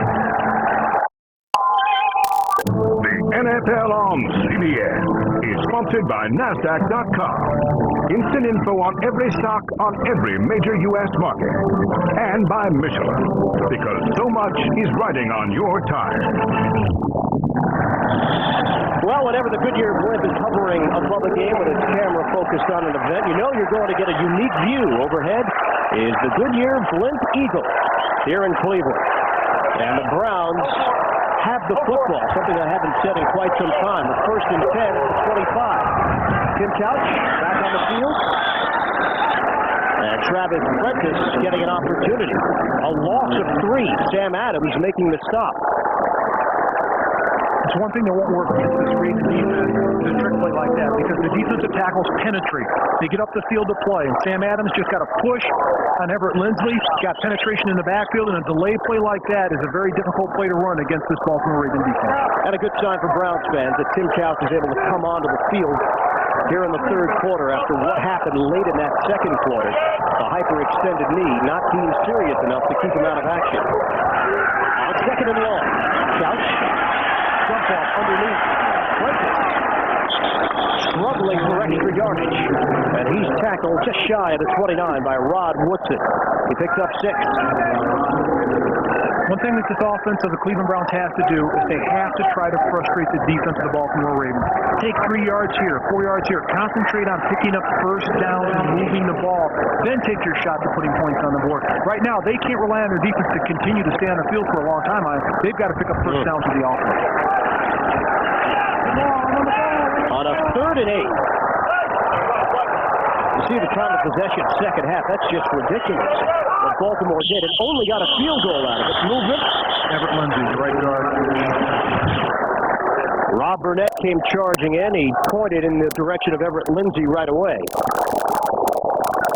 And let's see if the officials agree. False start. Offense, number 61. 5-yard penalty. Still third down. They do. 12 turnovers. It has plagued the Cleveland offense. Not just here today, but last week as well. That pop in the air interception for Rod Woodson. Another deflection through the hands of Dennis Northcutt. Starks with a pick, and then Edwards, inching closer to the goal line, gives up the football. Killers on 3rd and 13. Set it up, flag down. Good run by Prentice. Enough for the first down, but is this one coming back? Good for 18 yards, couch to the rookie Prentice. And the Ravens pointing in the direction of Cleveland. They're right. A frustrating day for Chris Paul. Again, anytime prosperity hits, something negative seems to happen. The offensive line was a little anxious and downfield on the play.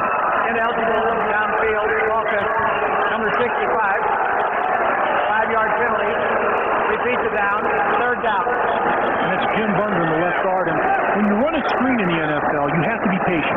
You have to have a count. And it's a mental count, and everyone goes through it. And unfortunately, offensive lineman, you're a little bit anxious out there. You want to get out and make a block, and the ball's not thrown in timing. Keep an eye on 65. He's down the field to play down there, way ahead of everyone else. You can't be that far down. The rest of his mates are 5 yards behind him. He's fast, not that fast. 7th Cleveland penalty. Have you ever timed him? Do you know? I know he's an offensive lineman, so you've got a calendar. That's a fact. You've got a frame of reference, so I'll trust you. On a 3rd and 18, Couch timing pattern to the sideline. Picture perfect. David Patton with the catch and a flag down. Good for a first down if it stands. James Trapp with the coverage, stepping in for the injured Dwayne Starks. 24 yards through the air. Interference. Defense, number 38. Penalty is declined. First down. And it is Trapp, the former Raider.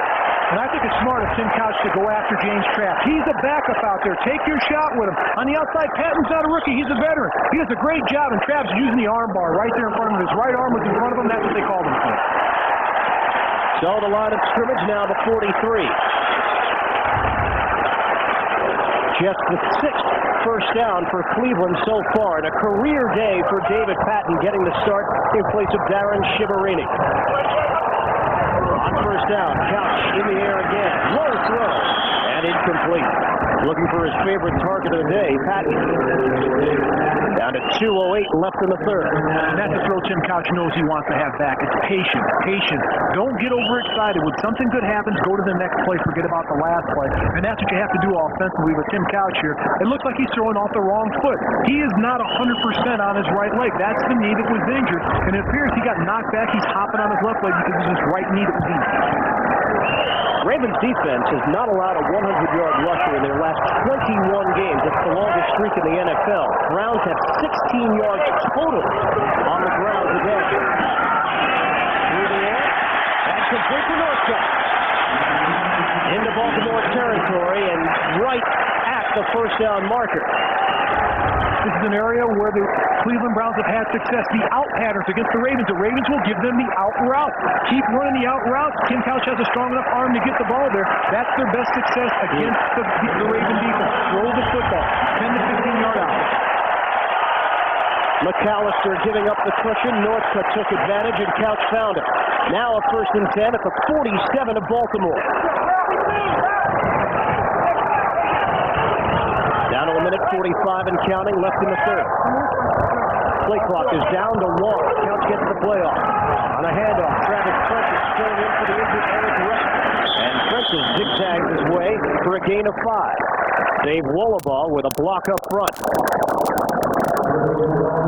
Time for an update. We head to New York. NFL Today. Jim Nantz. All right, Ian, I know you all haven't seen a touchdown yet today, but watch what St. Louis is doing. Listen to these numbers. Warner, 353 yards passing, 4 touchdowns. That's the second one to Bruce, and we're only 4 minutes into the 3rd quarter. Let's go back to you.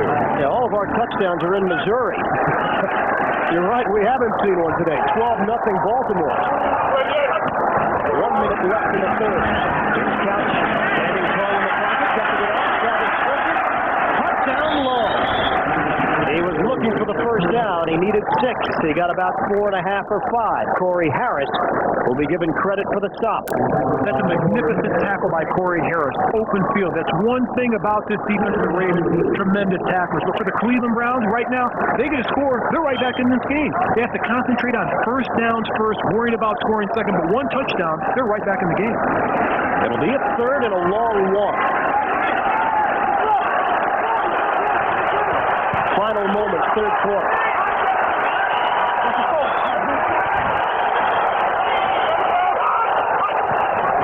Couch on the give. Prentice. Good second effort. First down, Cleveland. Syracuse had a chance to bring him down behind the first down marker. But Travis Prentice kept the feet moving. New set of downs for Cleveland when we come back. End of the third. Baltimore 12-0 lead. They might be watching concerned. That's always a scene here in Cleveland. These Browns fans, they deserve to get football back. First and 10, their team is on the move from the 36. Set it up for Prentice. And accelerating forward for a gain of 4. Woodson giving him a lick. It'll be 2nd and 6. Start of the fourth quarter. Iron Eagle, Mark May, our entire CBS crew with you from Cleveland Browns Stadium. 12-0. Baltimore leading Cleveland. The Ravens currently in the top spot in the AFC Central Division. The Browns, Chris Palmer told us, hey, we've got to go out there and go toe-to-toe with a good team. That's what they've done today. But they have to do it for 4 quarters, the entire game. They can't let up in the fourth quarter. They have to put points on the board and stay in it the entire game. Couch will put it in the air. Steps up, fires. Incomplete. Dennis Northcutt could not hold on to it. James Trapp was there. It would have been a first down. For Dennis Northcutt, he's got to concentrate on the ball. You catch it before you run it. He tried to make something happen. I talked about it earlier. The coaches say, hey, catch the ball first, then make something happen. Here, the ball is right in his chest. Catch the ball. But here's a fight on the line. Rob Burnett, they're not going to let him get close. They're going to battle, and they're going to fight, and they're going to kick. And Steve Zahersky has his hands on him. It's on his face, man. Hey, you get rid of it, you get away with it, it's all right. Burnett hits him in the face again. That's football, guys. That's life. No, you think like an offensive lineman. That's a penalty. No. If you're not caught, no penalty. Browns take a timeout. Early moments of the fourth. 12-0. Baltimore leading. We'll return to Cleveland in a moment. One day,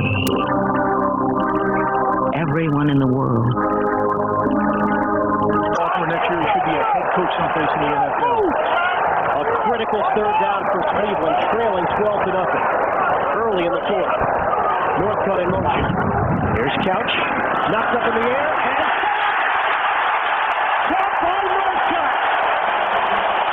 What a break for the Browns. First down.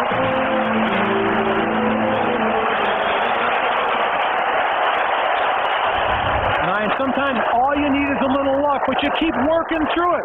Kevin Johnson going across the field to play. The ball is tipped in the air by James Trapp, but it comes down to Dennis Northcutt. An outstanding job of staying around the ball, waiting for something to happen, and making something happen with a tip and getting the first down. Tipped right there by Trapp. Here's Northcutt, run underneath it, get something, make something happen, picks up first down for Cleveland Browns. Remember, the Ravens got an interception off of a bounce in the air earlier today. This time it goes Cleveland's way. On the slant, intercepted. Ray Lewis.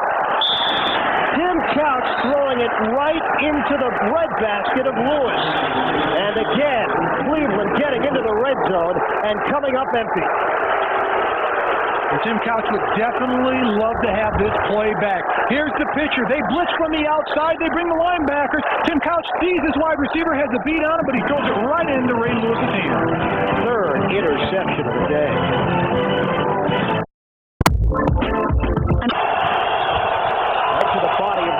Off the turnover, first and 10 from the 16-yard line. Jamal Lewis returning for Baltimore, and a gain of 2, plunging up the middle. Another look at the interception, and Tim Couch has a beat on his wide receiver, Dennis Northcutt. He doesn't even see the underneath coverage of Ray Lewis. Ray Lewis just jumps and makes the play, and that's Marvin Lewis's defense. Create havoc, make big plays. Hey, if they're moving the ball on you, we'll bring a blitz from the outside. We'll try to confuse the quarterback to make his read go the opposite way. That's what happened to Tim Couch. He didn't even see Ray Lewis underneath. No Jonathan Ogden for this Baltimore offense. X-rays on his right ankle did come back negative, a good sign, but he will not return. So Spencer Swallows steps in. Thanks. Knocked out. How many balls have been tipped here today? Courtney Brown getting a piece of that one. And here's the problem, Ron. You've got two, not one, but two backup offensive tackles. Their pocket's going to be different than the starting offensive lineman. And Tony Banks can't step up in the pocket as he normally does because the rush, the hands are in the air, and Courtney Brown makes another big play. But the pocket's different now for Tony Banks. He's got to step up and make plays happen. Cleveland can smell it. They've got two good defensive ends. They're collapsing the pocket from the outside in. Shotgun, 3rd and 8. Split the field here fast. Airs it out, timing pattern over the shoulder, and Patrick Johnson was turned around. Travis Taylor, intended receiver. Incomplete, and the Cleveland Browns defense has been a lifesaver here today. Both defensive coordinators have done an outstanding job. There's Romeo Crennel for the Cleveland Browns preparing their defenses, preparing their players. Here's the defense. They're losing linebackers. They've got backups. They've got starters moving from opposite positions to their playing. But he's got this team mentally focused at times. Third punt of the day for Kyle Richardson. Dennis Northcutt is waiting. Richardson leans into it. Northcutt from the 4.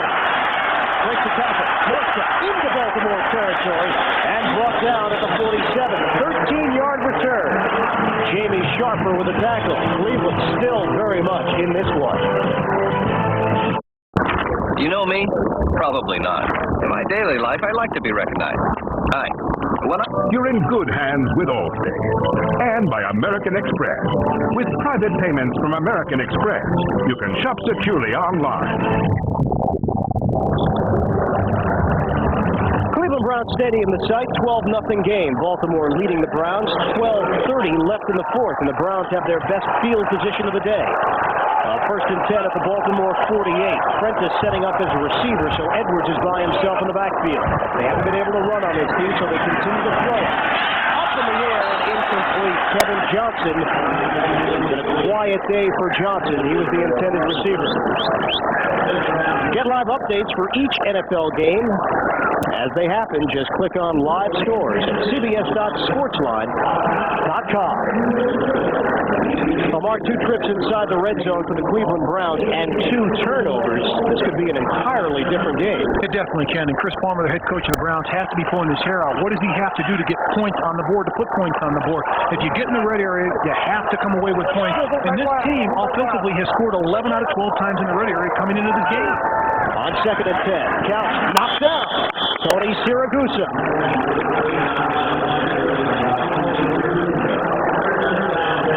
I think experience does have something to do with it, Mark, with Cleveland, youngest team in the NFL in terms of age, average age of 25, and experience, under 3 years of experience per player if you look at the average. Well, they haven't been there before, and what I mean by that is they haven't been to the playoffs. There aren't a lot of players with playoff experience on this team. On the other side of the ball, you look at a Rod Woodson, a guy that's been there. You look at a Shannon Sharp, a guy that's been to the Super Bowl a couple of times. Even Ben Coates has been to a Super Bowl in the playoffs, so you have that veteran leadership that's been in big games. Shotgun, 3rd and 10. Here's Couch, throwing on a slant. Kevin Johnson, but short of the first down. James Trapp with the coverage. Well, you see the Browns roster changes. Only 25 players remaining from the 1999 53-man roster. So many changes for this team last year to this year. Sam Adams is slow to get up and now is limping off the field for the Baltimore Ravens. On a 4th and 3, and they are going for it. And I think it's a smart call by Chris Palmer. You've got to build enthusiasm. You've got to get momentum for your offense. This is a great call to go for in this situation. So recognizing that field goals will do him no good, and pinning Baltimore back with 11.5 to play may do him no good as well. As crucial as it gets right now, a 4th and 3. Couch short drop. Throw it. Dennis Northcutt. And the gamble pays off. First down, Cleveland. at the 33-yard line. He picks up 8. A great job by Tim Couch. 3 steps, turn plant, throw to slant. It's right there on the money. Great catch by Dennis Northcutt. I'll tell you one thing. Corey Harris had his arms around his leg before the ball got there. He's very lucky he didn't get a penalty flag on that one. And the clock continues to move under 11 minutes to play now. A 1st and 10 for Cleveland at the Baltimore 33.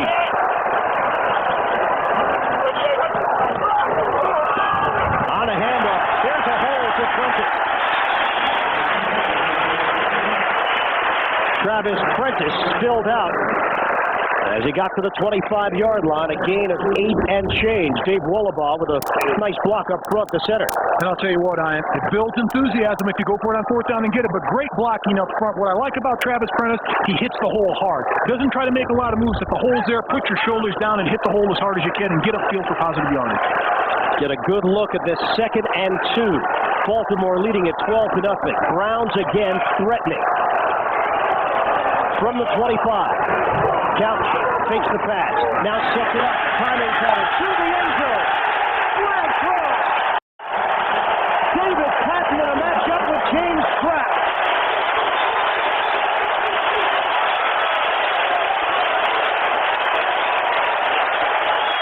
That'll be interference on James Trapp, and I said it before. Wayne starts us out. Defense, James number Trapp 38. if he's in there. Go First ahead. down. They've gone at him this afternoon. They like that matchup. They like the one-on-one. David Patton versus James Trapp. Keep going to the well until it doesn't work. This is a nicely designed play. Fake it inside. Come over the top with the football. And you've got a guy with speed that can go by the defensive secondary. And it's a one-on-one. It's a mismatch at this point. You think a little bit of an acting job, though? You have to be an actor in that situation. Those guys are thespians on the outside. All acting school guys. They can all act. On a 1st and goal now from the 3. We know what happened the last time they got this deep. 3 tight end formation. Play action. Couch. Looks. Fires. Back of the end zone. Incomplete. They flooded that area with Campbell and Tariq Salah. And Cleveland will get another crack at it. A 2nd and goal from the 3. That's one of those plays that Chris Palmer, he wanted to read the defense to find out what would happen on the fake and have your quarterback move the pocket and Tim Couch. Now he knows. Take a shot at it. I'd run the fake. Run the open boot with your quarterback. They don't think the defense will not think Tim Couch will run because he's been mixed up this far in this game. He's got a sore knee. That could be a tremendous play against this defense that overflows against the run. 2nd and goal from the 3. Miscommunication. Able to hand it off. Here's Prentice trying to circle to the outside. And he loses yardage. A loss of 7 as Woodson was there to help chase him down. Rookie mistakes. You got a rookie in the backfield that hasn't played a lot right here. He goes the wrong way. He runs into his quarterback and Tim Couch. Now he tries to make something happen. He strings it out to the outside, but the speed and pursuit of the Baltimore Raven defense will not allow him to pick up positive yardage. He loses yards on the play. And for the Cleveland Browns, Ian, look at this offense. As soon as they get inside the 20, they can't operate.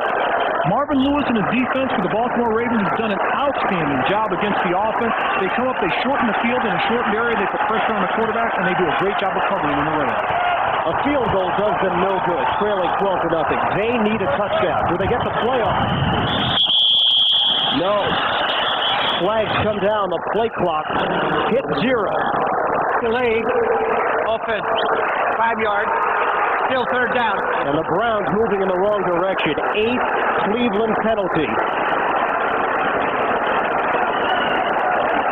At the 9:24 mark of the 4th. And I know one thing for sure. The Cleveland Browns offense will be working on next week red area packages. Half of the practice should be devoted to the red area because they had opportunity after opportunity to put points on the board, and they lost those opportunities. It's 3rd and goal, but now they have to operate from the 15-yard line.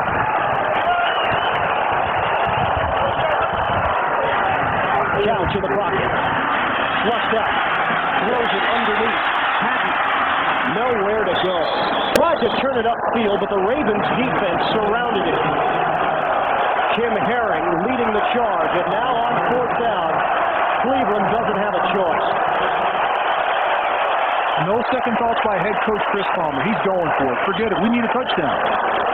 Brian Billick on his defensive side, he's going to rely on Marvin Lewis to come up with a play. And you have to. Marvin Lewis done an outstanding job. He's one of the best. And I put this down all the time. I believe he is the best defensive coordinator in the NFL, bar none. He should be a head coach in the NFL very soon. 4th and goal from the 6. Here's Couch. Sets it up. Prentice. Travels. Prentice will not get there. And the Baltimore defense has come up with another big play. Pitching the shutout.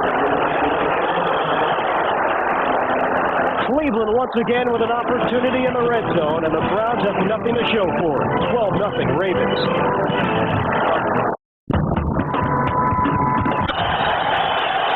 12-0 Baltimore leading Cleveland. Marvin Lewis, defensive coordinator of the Ravens. His team on the verge, coming up with another shutout. Last week, the win over Cincinnati, 37-0. Jamal Lewis. Wow. The Ravens may have something special in this young running back. Just will not go down with that first tackle effort. And what could have been a 3-4 yard gain, modest gain, turns into 20. He has tremendously quick feet. Comes up limping a little bit. He's a tough guy, but very, very quick feet. And here's a shot of the last play for the Cleveland Browns. Here, the defense, they all drift back into the end zone. They'll let them play it in front of it. Now attack the ball. Go get the ball. Make the tackle. Don't let them cross the goal line. That's a great defensive stand. They let everything in front of them. They don't let anybody behind them in the goal line. And Marvin Lewis is happy with his defense. That's the way you attack the ball. That's the way you play defense. From the 25, Priest Holmes is checked in. Play designed to him, out to the flat, and Holmes able to move forward, pick up a couple of yards. The clock is moving, 7:18 left in the 4th quarter. Dalen McCutcheon with a stop for Cleveland. Ryan, coming into this game, everyone talked about the offense for the Baltimore Ravens, and we did also because of the weapons that they have, the 2 tight ends in Shannon Sharp and Ben Coates, young receiver Travis Taylor, and the running back Jamal Lewis. And you would expect more explosion out of this offense, but Brian Billick told us, hey, we've got a ways to go. We're still working on things with this offense. We're not there yet. Yeah, Tony Banks didn't feel as if this offense had hit its stride yet, despite the 37 points last week in the win over Cincy. Up the middle. Huge hole. Priest Holmes. Across the 40-yard line, and how much more could you ask of this Cleveland defense? Edwin Mulatalo and Spencer Fallow able to spring Holmes loose for a 14-yard gain. This Browns defense has to be tired. They do. They've been beaten on the entire game long. And I said it early in the game, and it would take its effect in the 3rd and 4th quarter. They've been on the field too long, even though they've rotated. But it's the size and the strength of the Baltimore Raven offensive line taking its toll at this point. Coming up on 6 minutes left. It's Holmes sprawling forward. A gain of 2. Marty Moore in on the stop. Well, Art Modell did not attend last year's meeting in Cleveland. Understandably, he decided not to come this year as well. I'm sure back home enjoying this one, watching another near perfect performance by the defense. Now the offense just has to use up clock, keep the ball on the ground, and nurse this 12-0 lead. 2nd and 8 from the 42. On a handoff, Holmes finds the opening, takes advantage of it as he crashes over the 50-yard line into Cleveland territory. Mike Flynn that time with a good block and a gain of 10. New set of downs for Baltimore. And right now the offensive front and the running backs are taking the steam out of the Cleveland Browns front 7. What they're doing now, they're controlling the line of scrimmage. They're becoming dominant up front. And at this point in the game, that's what good teams do. When I played for the Redskins in the 80s, when we had an opponent down by 12 at this point in the game, hang your hat on the offensive line and pound the football. 2 tight ends, everybody knows you're going to run the football. From the 49, Johnson, the motion man. On the toss, Lewis. Shake and bake move, and Cleveland was all over it. Well, coming up, the Subway postgame show. Jim Nance, Mike Ditka, Craig James, Jerry Glanville, all the scores and highlights, and the latest NFL news. It's coming up on the Subway postgame show. Seen a number of injuries here today for Baltimore, the biggest of which, Jonathan Ogden. Injured right ankle, x-rays negative, and hopefully for the Ravens and that huge offensive line, they get back their cornerstone, the Pro Bowler, on the left side. And for Cleveland, Eric Rett, starting running back. Underneath for Shannon Sharp. And Sharp pulls his way forward to the 40-yard line. That'll be about a yard shy of the first down. He picked up 11. He had lost yardage on the previous play. Coming up next, the CBS Sports Spectacular, the fastest racers on two wheels. Let it rip at speeds of 175 miles per hour at the WrenchHead.com Superbike Classic. That's coming up next on the CBS Sports Spectacular. That's on a motorcycle. Yeah, we believe that's on a motorcycle. $1.75 on a motorcycle? You'll have to tune in at the airport and check it out. Not me. I'm not getting on a bike that fast. See the numbers not quite living up to what they did offensively last week, and no touchdowns this week. Travis Taylor. Taylor finds a lead and a flag down. Taylor is brought down inside the 5. Taylor able to turn it upfield. And it may have been Jamal Lewis who was trying to create some extra space for him. A 36-yard run for Taylor. And it's coming back. You saw the look on the face of Chris Palmer at that point. To run a play like that at this point in the game doesn't really make you happy. There's a situation where it's a difficult situation to be in if you're Chris Palmer, but hey, you're pounding the ball, you come into a play like that, and that's putting pressure on the defense. Well, what do you think of that? Is that out of bounds in your mind? Should a coach be running the play? Offense, number 30, 10-yard penalty. Game pretty much in hand, 12-0, using the clock, 3:13. We know that Villa came under fire last week for his conduct against the Cincinnati Bengals. It's always in the back of coach's mind. Joe Gibbs always told this to us with the Washington Redskins that, hey, if it comes down to a tiebreaker situation, it'll come down to points, guys. Certain situations you have to put it on. When you got your opponent down and the game is over, we kneeled on it a few times when I played with the Washington Redskins, but not many. Well, the way the AFC Central is lining up, points very well could play a big role with Tennessee, Jacksonville. A shocker today with Pittsburgh leading the way. And Baltimore, the class of the division. The Ravens looking to move to 4-1 and hoping for their 7th consecutive divisional win. Here's Holmes. He tries to turn the corner and is angled out of bounds at the 29-yard line by Percy Ellsworth. 8 of 9 on the play. You have to be impressed the way this Baltimore offense operates. Not just the skill position, the offensive line. These guys do a tremendous job not only onside but the backside. You see Tim Couch right there. There's a look in his eye right now that, what do I have to do? We moved the ball. We took it toe-to-toe with one of the best defenses in the NFL, but when we got in the red area and we had to operate, we really fell apart on it. On a 2nd and 1 now. Holmes in motion. Inside handoff. And enough for the first down. Percy Ellsworth bringing down Obafemi Ayon-Badejo. And now under 3 minutes left in the 4th. Yeah, talking to this Ravens team, very confident. A number of players came out and said, hey, this is a game that we win. We have more talent. We feel we should come in here and dominate the Browns. They did not dominate. Shannon Sharp was one of those vocal Ravens that said, we come in here and win. That's interesting. That's interesting. Yeah. Because most players won't say that because coaches are so afraid of guys being overconfident. It's like, we should win the game, but you don't hear players say, we should dominate. Well, he said it. As did some other Raven players. Also, one thing that Shannon Sharp told us was, he asked me, how's Baltimore going? He said, hey, you give me a movie theater anywhere in the country and I can find a home. And he gave 2 thumbs up to Remember the Titans. So that's your movie review of the day from Shannon Sharp, who says he has seen every movie out right now. There's a guy that does nothing but concentrate on football. Football 24 hours a day, goes home, watches a movie, goes to bed. So Roger Ebert was looking for a partner. Sharp didn't get the resume tape in.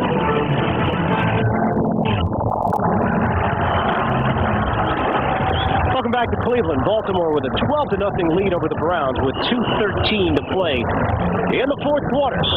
And the Ravens have the football with a 2nd and 5 at the 20-yard line. You can see Ozzie Newsome there, member of the Hall of Fame. Great Cleveland Brown, spent 13 years with the Browns, 3 Pro Bowls in the tight end position, inducted into Canton in 1999, and now running the player personnel department. Banks lost it upstairs and just over the outstretched arms of Qadri Ismail. So no, the Ravens are not content in just running the ball up the middle and settling for a field goal. Points are on their mind, and this is exactly what Brian Billick talked about with us yesterday. Last week, similar situation, game in hand against the Cincinnati Bengals. A lot of people felt he might have been running up the score. He said, hey, we play with passion. We have a ways to go offensively. We're trying to improve, and I'm not just going to call off the dogs in the fourth quarter. And you want to keep your team sharp to the very end, because there'll be games you're going to have to fight to the very end, and you don't want them mentally thinking they can take a playoff here or there. Thanks. Good, strong throw, and Taylor makes a catch in traffic. Good for a first down. But, you know, the bigger problem is protocol and what's accepted politically correct in the NFL. We'll get into that as we continue. We've hit the 2-minute warning. 12-0. Baltimore leading Cleveland. Jerry Glanville, all the scores and highlights and the latest NFL news. That's coming up on the Subway postgame show. And a lot of highlights coming out of St. Louis today. 50 points on the board from the Rams in their victory over San Diego. And a 1st and 10, ball spotted just outside the 12-yard line. Handoff. And Holmes is stacked up by Percy Ellsworth. And the Browns looking to call a timeout. They get one at the 1:52 mark of the fourth. We're winding down here in Cleveland. 12-0. Baltimore with the lead.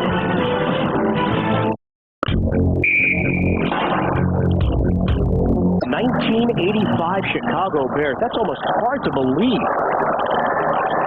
I played against that Bear team. They were good. Oh, yeah. No, we know that. That part isn't hard to believe that the Bears did it. Yeah. It's just that 15 seasons now have gone by as Priest Holmes plunges forward. Keith McKenzie with a stop, a gain of 2. Figure somewhere along the way, the Giants defense. No. Yeah, that's the record. You have to thank our studio man, Mike Ditka was part of that team as the head coach in Chicago Bears. Sure was. Buddy Ryan, defensive coordinator. And now the clock moving with 1:20 left. 12-0 Baltimore. And a 3rd and 8 from the 10. Let's see if they throw it to the end zone. They do not. On a handoff, Holmes cutting it to the outside and did not get the score. He comes up a little bit short because of the hit from Dalen McCutcheon. He did get the first down. So they can just take a knee if they want. If they want. So listening to Brian Billick yesterday, they may run it in for the score. Wow. Well, that's the intrigue right now with 44 seconds left. And how do other head coaches respond to this is maybe the grander issue. Let's see what happens. 17th play of the drive. They've had 2 long drives here in the second half. On a pitch. Priest Holmes is stopped. Jameer Miller, first man there. Down to 20 seconds left. And looks like that's going to do it. Baltimore had a timeout if they wanted to. They will not use it, and that will be the final play. The Baltimore defense with another superb effort. A tough battle against the Browns, but the Ravens come out on top. 12-0 the final. Billick and Palmer shake hands. And the Ravens leading the AFC Central Division with a 4-1 record. The Browns drop to 2-3. So for Mark May, this is Ian Eagle. Thanks so much for joining us from Cleveland. You've been watching the NFL on CBS.